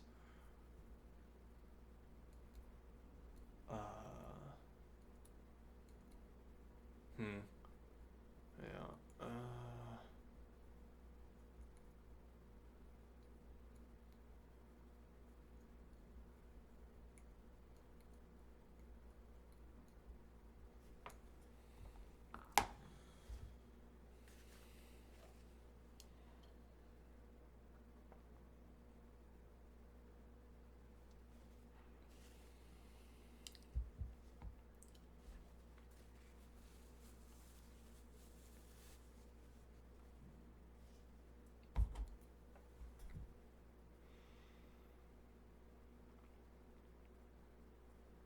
Alright, and that's the observation for here. Right, so there is some kind of process we could undertake, would be the point here, but we can't really, there isn't a mathematical conclusion to this observation. There would be a mathematical conclusion to this observation if we could do this, because then there would just be a trail of integer and rational values. Well, actually, why can't we do that? Well, we didn't figure out a way to do it. Let me see here. We didn't figure out a way to do it, but what does that mean?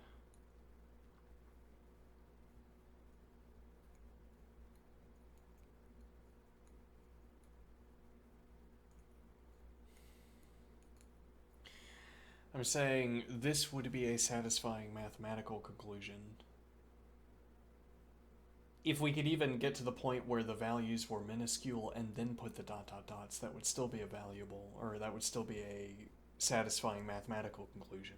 I say, if you give me the required number of decimal places, then I can reach that through a finite process with this, as opposed to here, which is I have to make choices about which combinations of bases and inputs I construct, because I only have my only escape route from having these otherwise incalculable values is a table of values.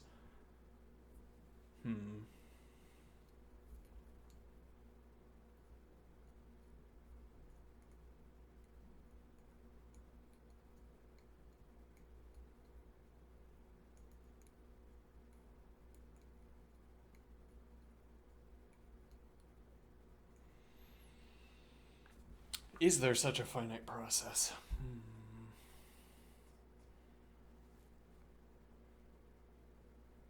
I already don't like how messy this is getting.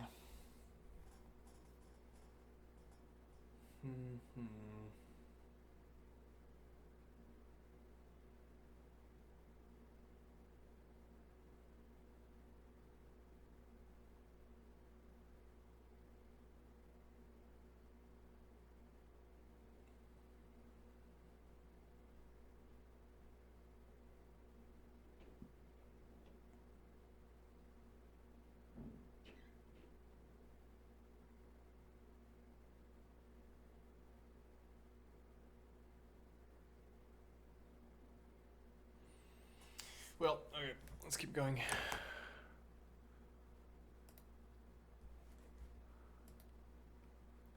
Alright, well, probably we could just skip the remainder of the section. I think we had a good enough streak there. But I mean, these, yeah, following through on these is filling in the template. Well, okay, then why not just do it? Yeah, okay, sure. Alright, let's see. So we're gonna have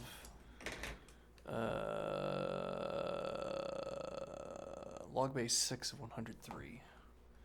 Well, we can try that pattern. Let's see, log base 6 of 103.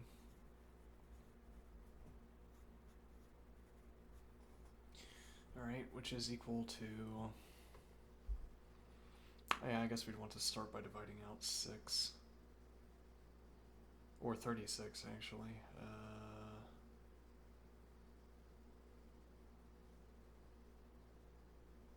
Well, actually, so we could just... Well, yeah, but then we're just outright solving. Yeah, what do I mean here? So we could ask... 6 raised to what power? Well, we could get close. I mean, the idea is that we're trying to get this value as close to 1 as possible, right? So what is, for instance, the square root of 6 cubed? Yeah, I don't know. That would be a critical point. I don't know that either. And nobody does. Nobody who without calculating it, nobody knows that. Let's see. Did I say 6/3? I don't know what I said. 6 to the 3 halves. Well, I can calculator. What is this? Tell me. Let's see. 6 to the 3 halves is 14.696938. Okay. Now, what is the idea? Meaningless gibberish. Yes, though actually. Yeah, it is.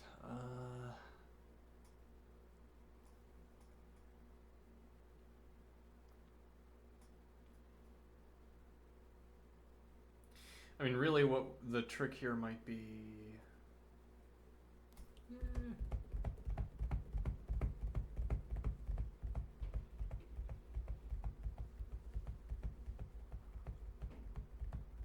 Well, I mean, we could do 9 for 81. We could do 10 for 100. We could say this is equal to log base 10 of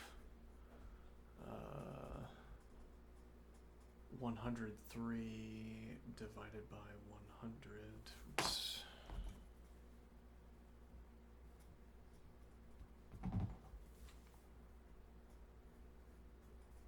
Times 100, which is equal to 10 squared. So this would be 2 plus log base 10.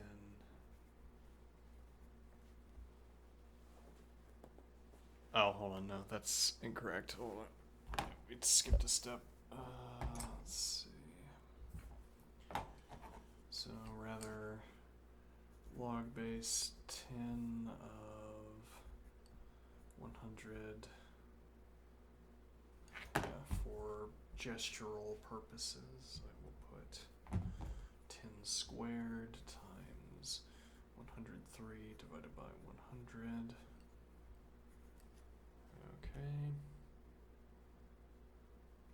Is equal to, rather, divided by log base 10 of 6. Alright, which is also less than 1. Yes.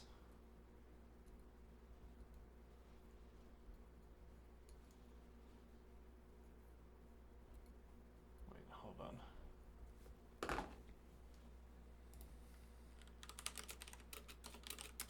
Yeah. Okay. So log base 10 of 6, which is less than 1 if it is nothing else. So this is going to be equal to 2 plus log base 10 of 103 divided by 100 divided by log base 10 of 6. Okay.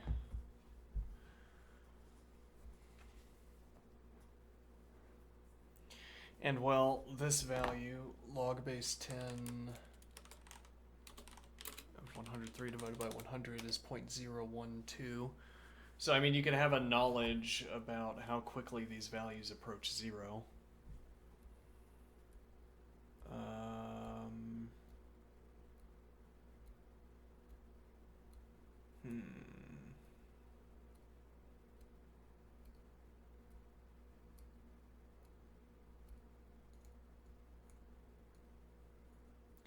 I think actually the point of probably what the author wants us to be doing here is saying that we have log base 10 of 103 divided by log base 10 of 6. Okay, which is equal to log base 10 of 103 to the 1 divided by 6.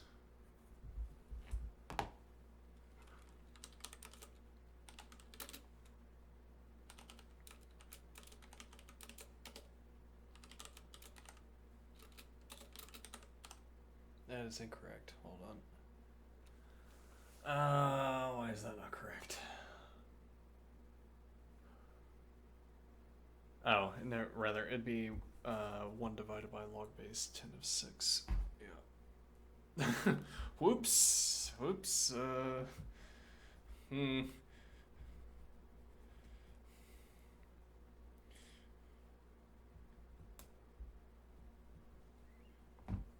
so let's see. 103 to the log base 10 of 6, rather 1 over that value.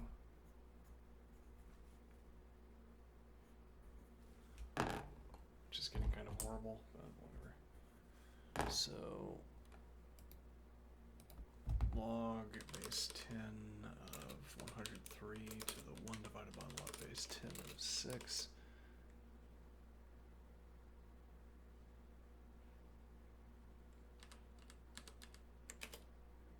That's also incorrect. Alright, I don't know how log work.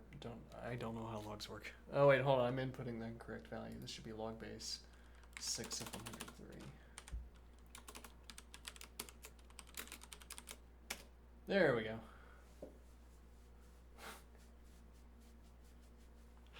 How many how many shells do we still have? Let's see.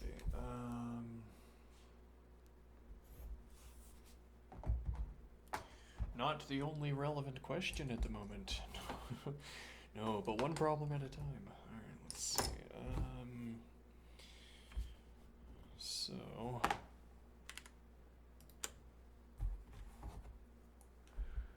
log base 0.5 of 200. Well, so the point here would be that this gets us one expression. Okay, not a good one. No, a horrible expression, in fact, but it has only There's only one term inside here, and this is a constant value. I don't know. This isn't even. Well, it's like we were talking about earlier. The practice of algebra elicits. There's a word here that's not illicit. Maybe illicit. I don't know. There's the practice of algebra elicits a preference for combining terms, and this is a kind of combination, albeit a horrible one. In the context we were talking about earlier, the combination of terms was in question because of I, the imaginary number I, with the observation being that I is like a degree of X in that you can combine I only with other I terms. It's different from a degree of X in that when you square a degree of X, or when you raise it to any even power, you do the normal exponentiation rules, whereas with I, you have a sort of bound set of exponentiation rules. Anyway. So, what is the idea here? Well, then combination is a little bit cleaner than here. Combination in this context is horrible. It doesn't really clarify anything. So, I mean, what would be clarified here is that you would have a practice that centers around log base 10, as in, you'd say, I don't know what log base 6 of 103 is, but log base 10 of 103 is effectively 0.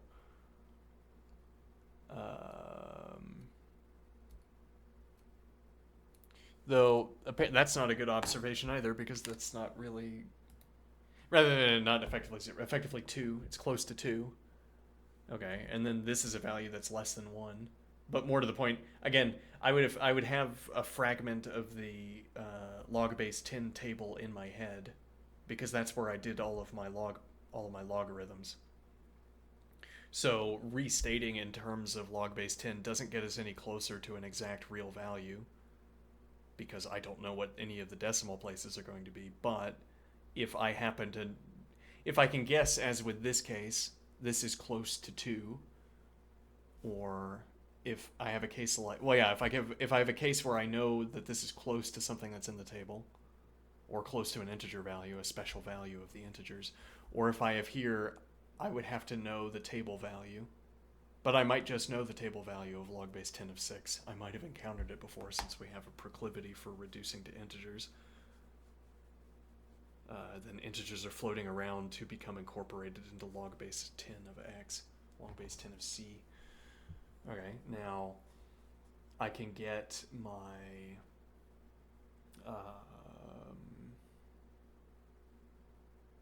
I can bring my calculation to such a point where I only have such cases. I either have the table value, or I have knowledge, or I have the table value, or I know that something is close to an integer. Like, this is close to a square value, close to a power value. And then that could extend to knowing the rational powers of integers as well. I mean, I could know what 10 to the 3/2 is off the top of my head, so that I would be able to... And yeah, however many values I could hold in my head, that's how close I could get to giving myself a rational output for a logarithm operation.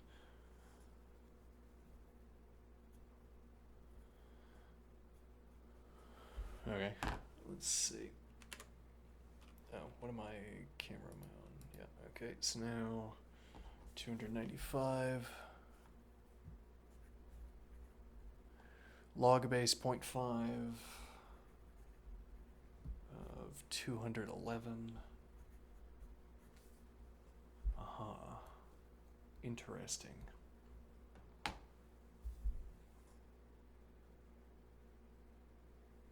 And now I would need to have an intuition for...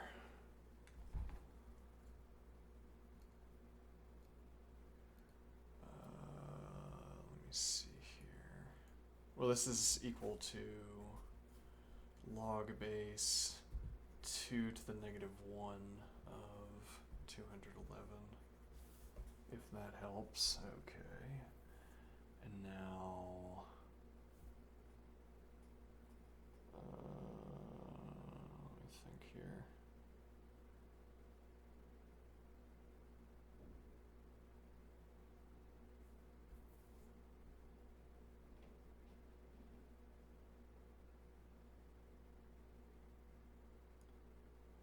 So if I said 2 to the negative 1 to the negative 1, well, 2 to the negative 1 to the negative n is equal to log base 2 to the negative 1 of 2 to the negative 1 to the negative n, where n is an element of the naturals. Yeah. Times 211. We can put that in parentheses instead of brackets. Yeah, though, where's the convention? Yeah, let's see. Times 211 divided by, and I guess I'll give that a little bracket, 2 to the negative 1 to the negative n. Okay. And that would be equal to negative n plus however close we got here, but yeah, the log base 2 to the negative 1 of 211 divided by 2 to the negative 1 to the negative n. Alright, and now I want this to be 2 to the negative 1 to the negative n to be 126, I suppose. Though you can also go under. We've avoided going under, but if you have, let's see. Yeah, I mean, if we have log base 10 of, let me think here.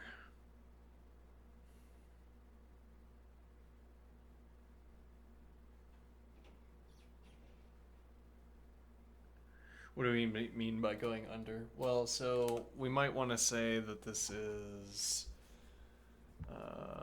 negative 2, 4, 8, 16, 32, 64, 128, 256, and this would be negative 8.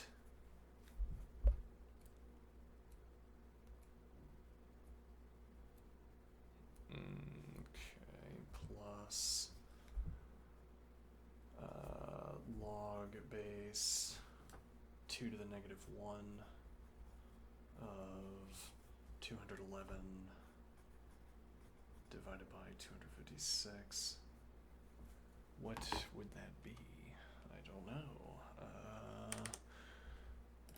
As a matter of fact, log base 2 to the negative 1 of 211 divided by 256. That's not what I asked for, is it?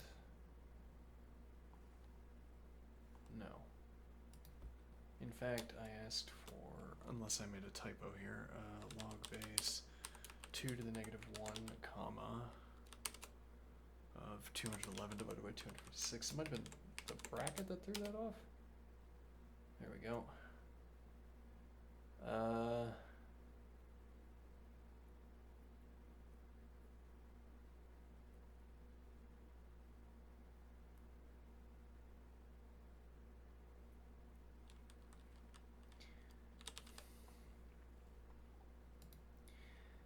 Hold on. Log base 2 to the negative 1 of x.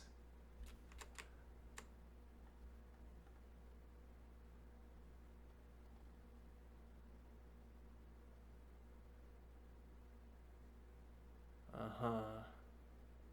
Weird. Well, okay, this is not the best location for this example because we have this odd. Hold on. So what? Hold on. What is log base? Yeah. So in fact, it is negative 7.7, and yeah, this gives us a pretty good approximation. It's funny. Interesting. Let's see. So this is equal to -8 plus. So this would be.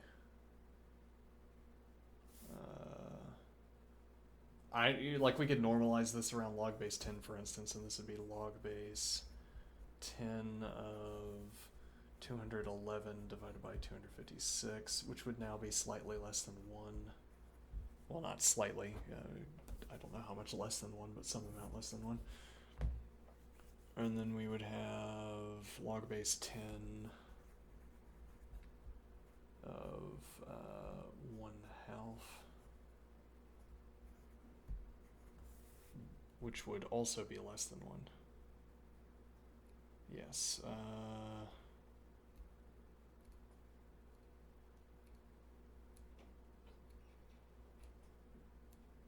Log base 2 of 10 is a little bit like 8.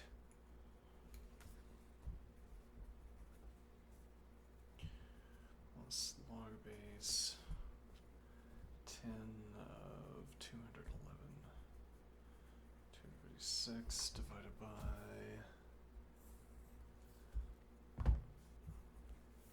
This would be log base.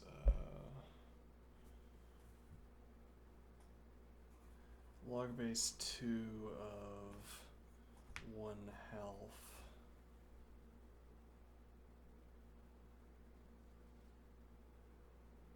divided by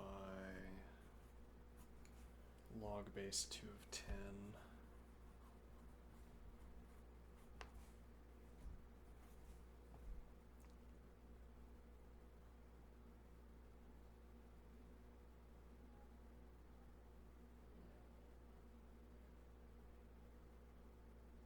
That's not right though.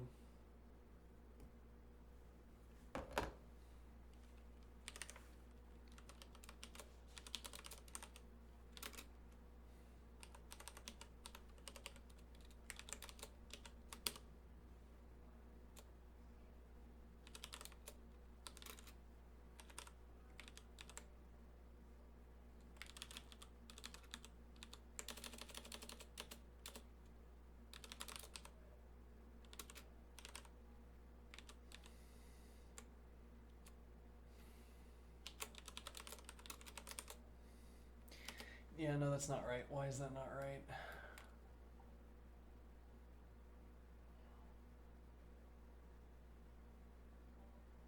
What time is it? Let me see here.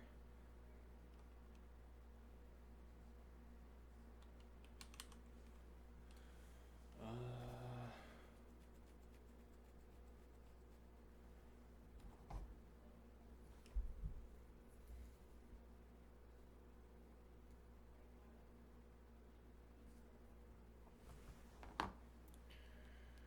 me see. -8 plus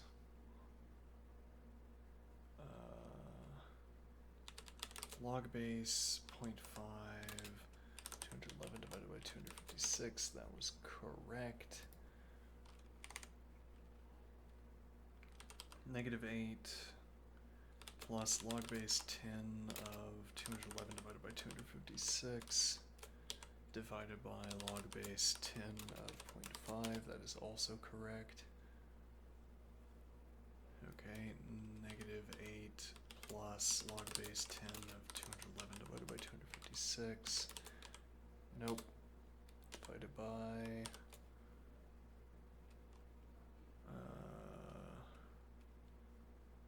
log base 2 of 1/2 plus log base 2 of 10. Why is that not right? It shouldn't be plus, it should be divided by. Ah, yes.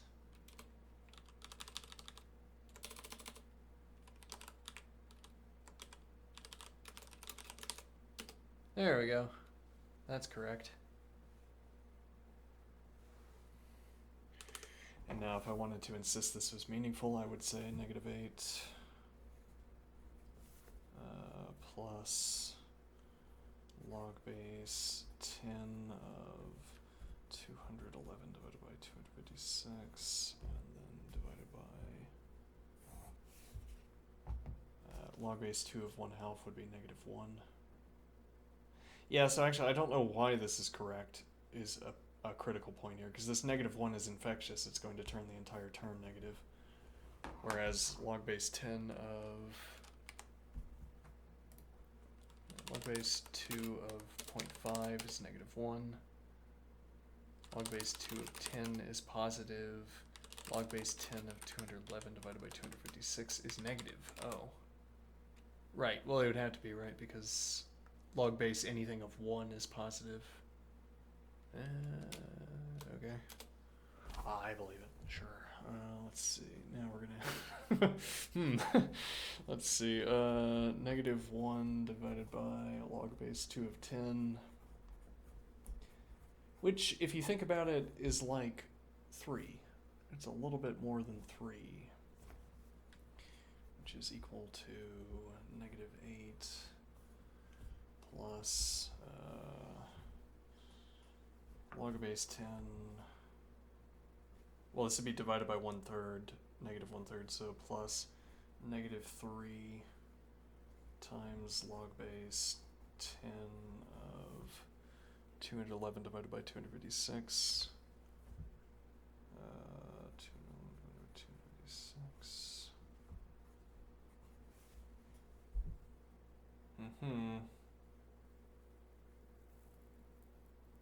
And then we could distribute this -3 into the argument.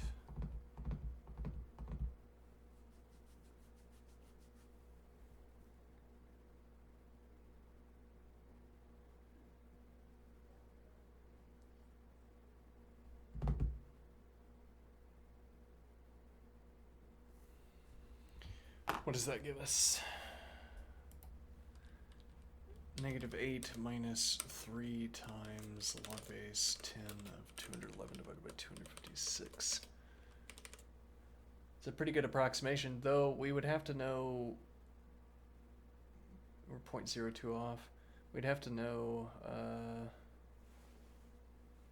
something about log base 10 of 211 divided by 256, which I don't.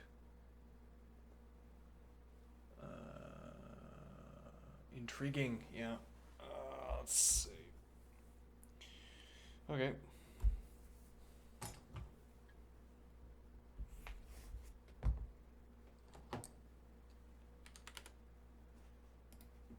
Anybody in chat? Nope. Barry. Let's see.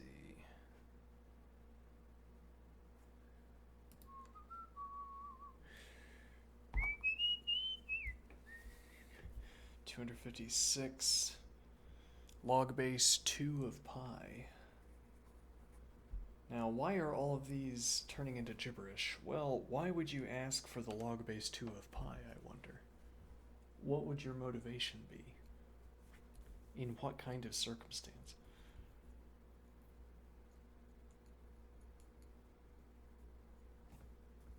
Let me see.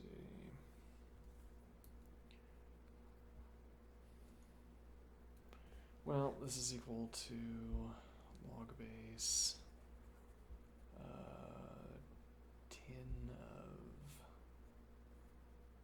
pi. Well, and you know what's close to, hold on, log base 10 of 2. This is basically equal to 1. Yeah, let's see. No, not 1.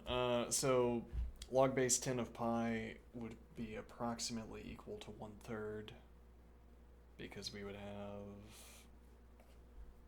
well, it would be, yeah, log base 10 of 3.3 repeating.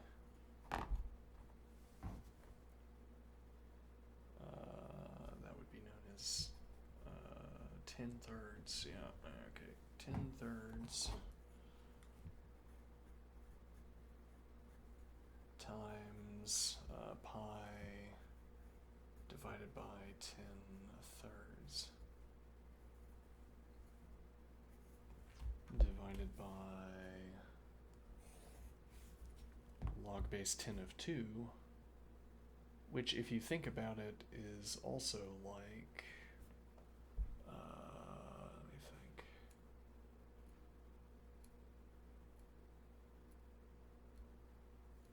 I don't know. I'm trying to say the same thing. We factor out 10 thirds as well, so we say log base 10 of 10 divided by 3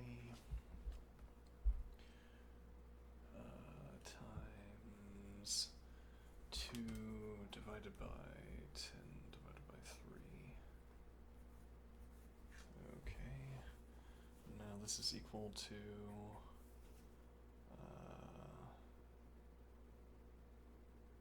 wait, I don't mean 10 thirds. I mean, wait, what is the cube root of 10? It's not 10 thirds. No. I guess it wouldn't be.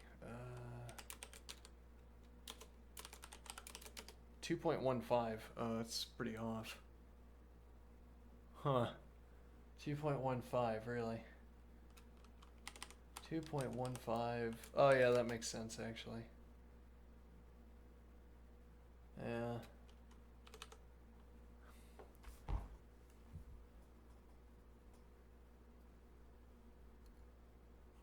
Well, so this would be the incorrect statement. Rather, we would want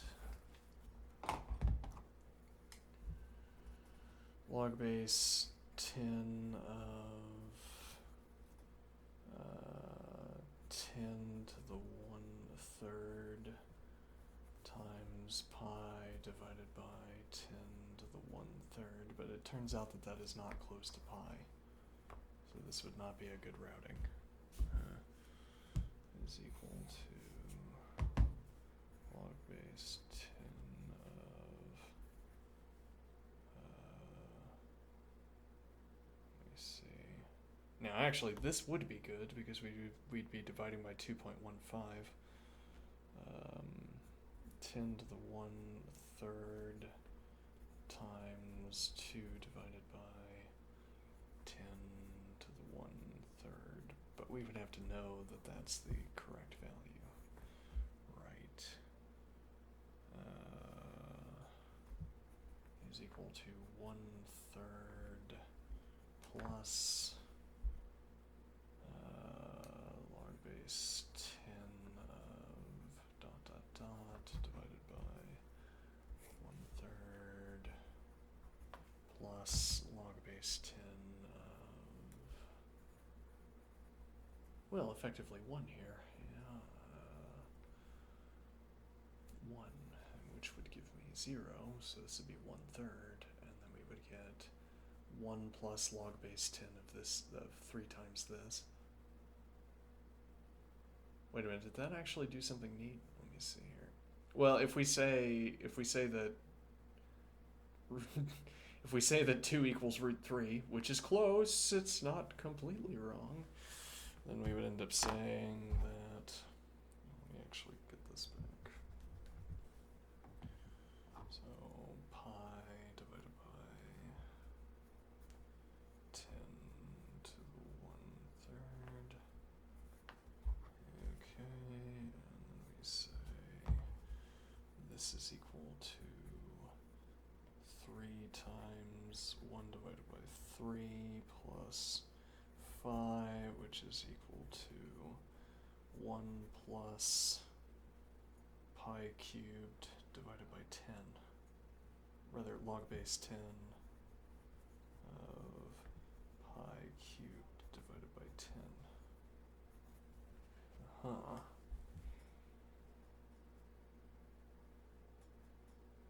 Which looks vaguely like E.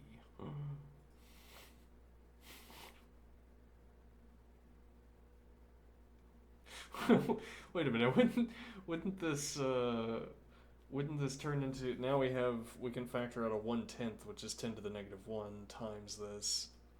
We get that out, that turns into -1, it negates the 1, and then we have log base 10 of pi cubed.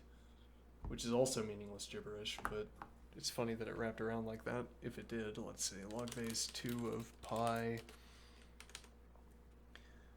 log base 10 of pi cubed. Yeah, well, I mean, it's not so far off, yeah. Let's see what time is in there. We got time. I felt like that took a long time, but I guess my calculation is speeding up. Let's see here.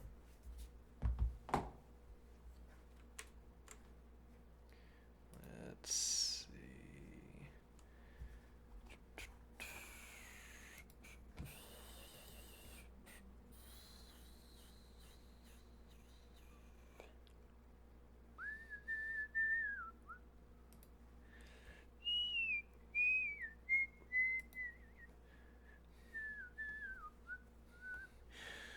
Log of, so 297, log of 0.2, log base 0.2 rather, of 0.452 is an element of the meaningless gibberish set. Alright. Now,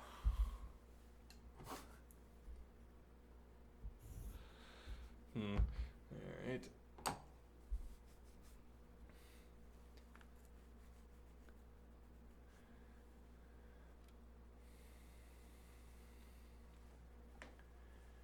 $298. Rewrite the following expressions in terms of exponentials and simplify.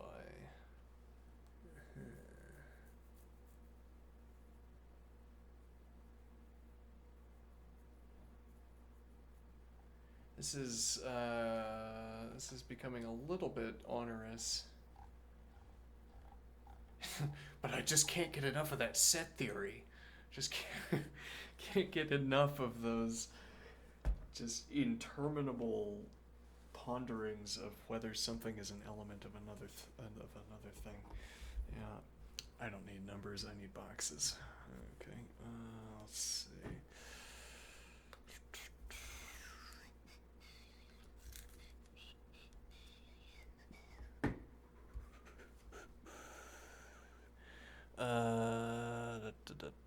Rewrite the following expressions in terms of exponentials.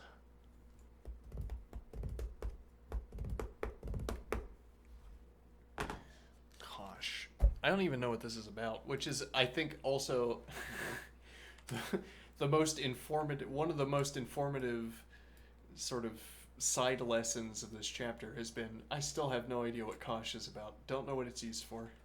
Never had to care. It's used for something, I would think. We could look it up. Yeah, we could also not look it up. Hold on. Let me check something.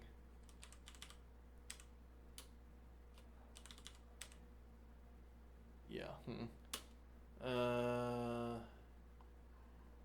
me see. We could also not look it up. Right, what are the sinh, tanh, what are these? The hyperbolic functions. Why do we have yeah, whatever. Let's see. In mathematics, hyperbolic functions are analogs of the ordinary trigonometric functions, but defined using the hyperbola rather than the circle. Oh yeah, we did go over that. Just didn't have to care about it, right?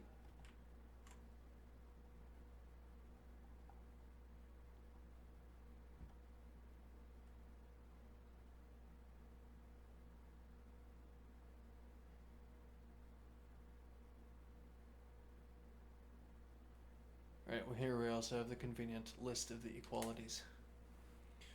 Alright, so the book wants 2 cosh ln x. 2 cosh natural log of x. Alright. Cosine h.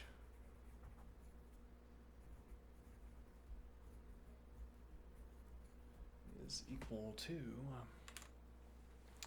2 times e e to the x plus e to the negative x. Incorrect.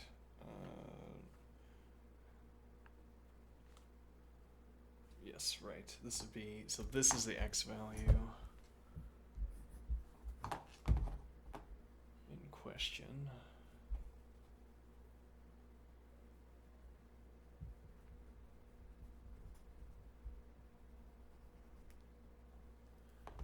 Right, now e to the natural log of x plus e to the negative the natural log of x divided by 2 is equal to 1 plus negative 1, which is equal to 0. Okay. Now we can also use the calculator to confirm. 2 times the cosh of the natural log of x doesn't have one value. Why did we think it could have one value? Why were we wrong?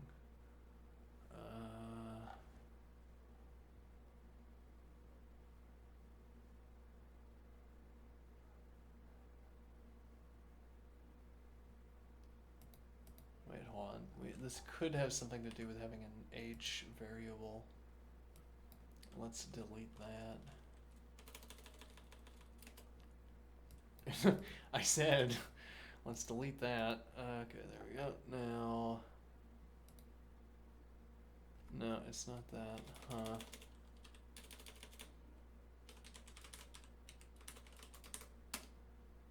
Huh.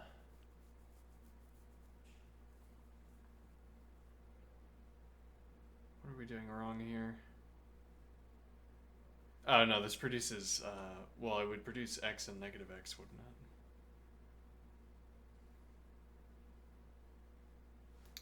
Oh boy, there's some disagreement about algebra. Let's see. If I put e to the natural log of x, e to the natural log of x is equal to 0 to the natural log of x. Okay. E to the negative natural log of x is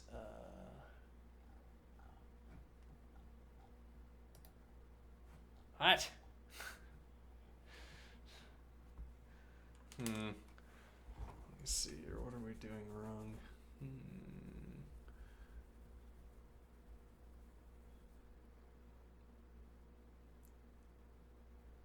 Well, yeah. I mean, if we do 5 to the log base 5 of x.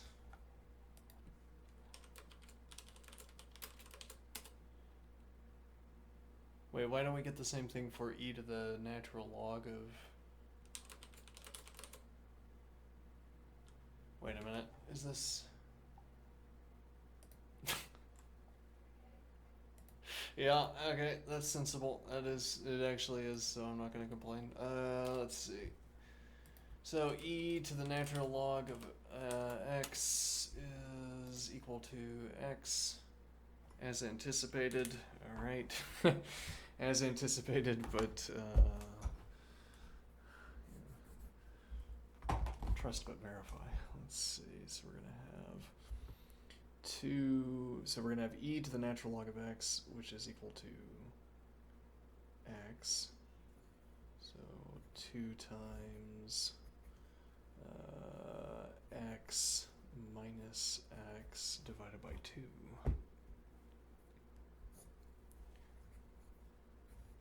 Which is equal to 0. Now, is that correct? Let me do 2 cosh of the natural log of x. No. Why is that not correct? Because this would be rather...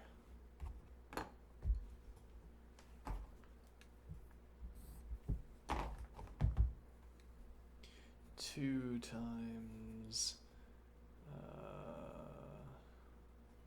e to the natural log of x plus e to the natural log of rather x to the negative 1. I see x to the negative 1 divided by 2,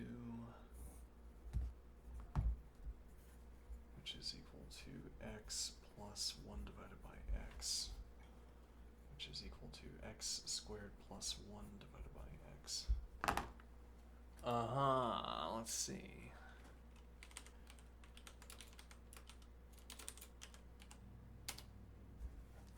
Notwithstanding this bit down here that we will ignore for convenience, yes, that is correct. Alright, we did it. Yeah, alright, let's see.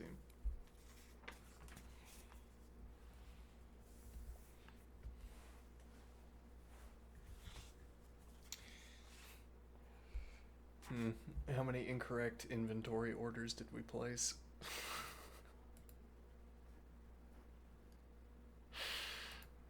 Let's see. Kosh 4x plus cinch 4x. Alright.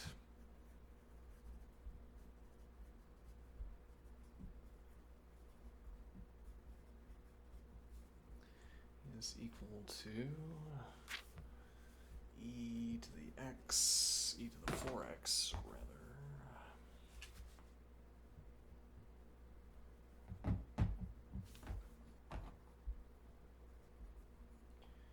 Plus e to the negative 4x divided by 2. And well, the other one is divided by 2 as well, so plus e to the 4x minus e to the negative 4x, out of which we get a convenient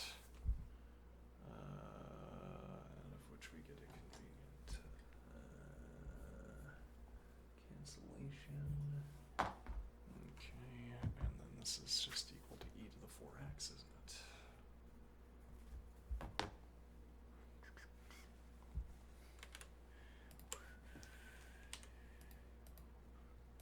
Alright, so we're gonna have e to the 4x, and then we're gonna have cosh 4x plus sinh of 4x. They are the same.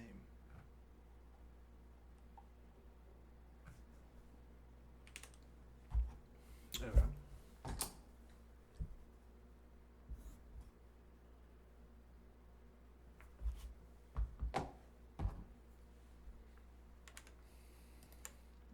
And then cosh 2x minus sinh 2x.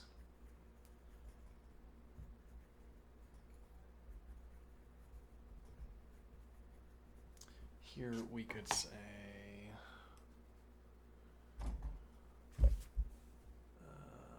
let me see here.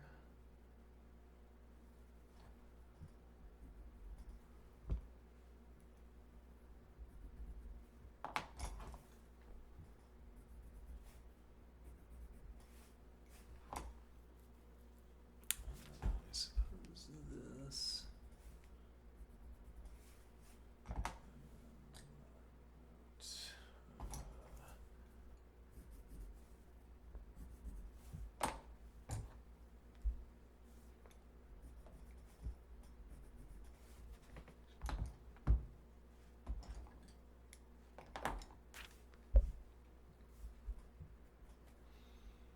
Okay, this is equal to, right, so we'd want to fill out, copy red, so this is going to be 4x, and then, let me see, this gives the symbol here, and then this is orange. Okay. So this will be equal to e to the 2x plus e to the negative 2x minus e to the 2x minus e to the negative 4x 2, right?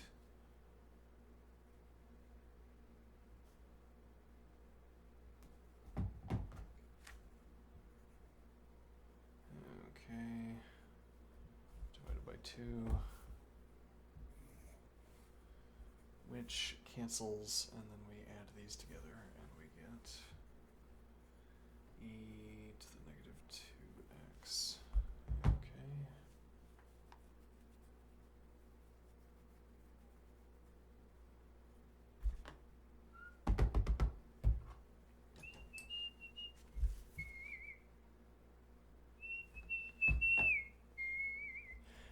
And then we have a big one here. Yeah, we got. Maybe we have time. Alright, so this is going to be. Let me see. The natural log of cosh of x plus sinh of x plus the natural log of cosh of x minus sinh of x.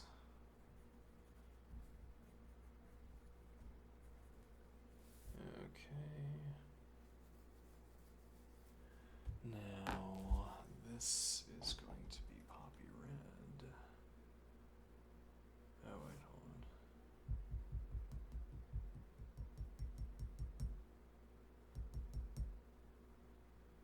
Well, yeah, so we can say this is the natural log of the first of these two expressions, the first form of these two expressions, which is, well, we get a simplification, don't we? We're taking from here, and this is going to be e to the x.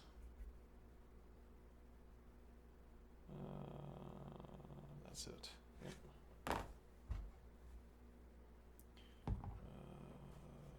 Which I would note, I suppose, with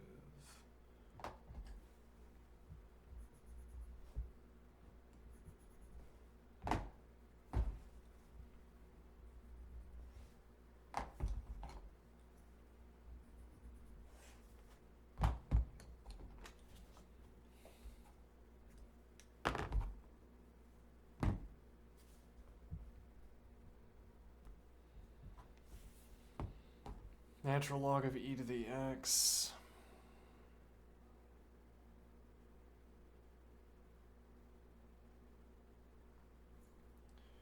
plus the natural log of e to the negative x,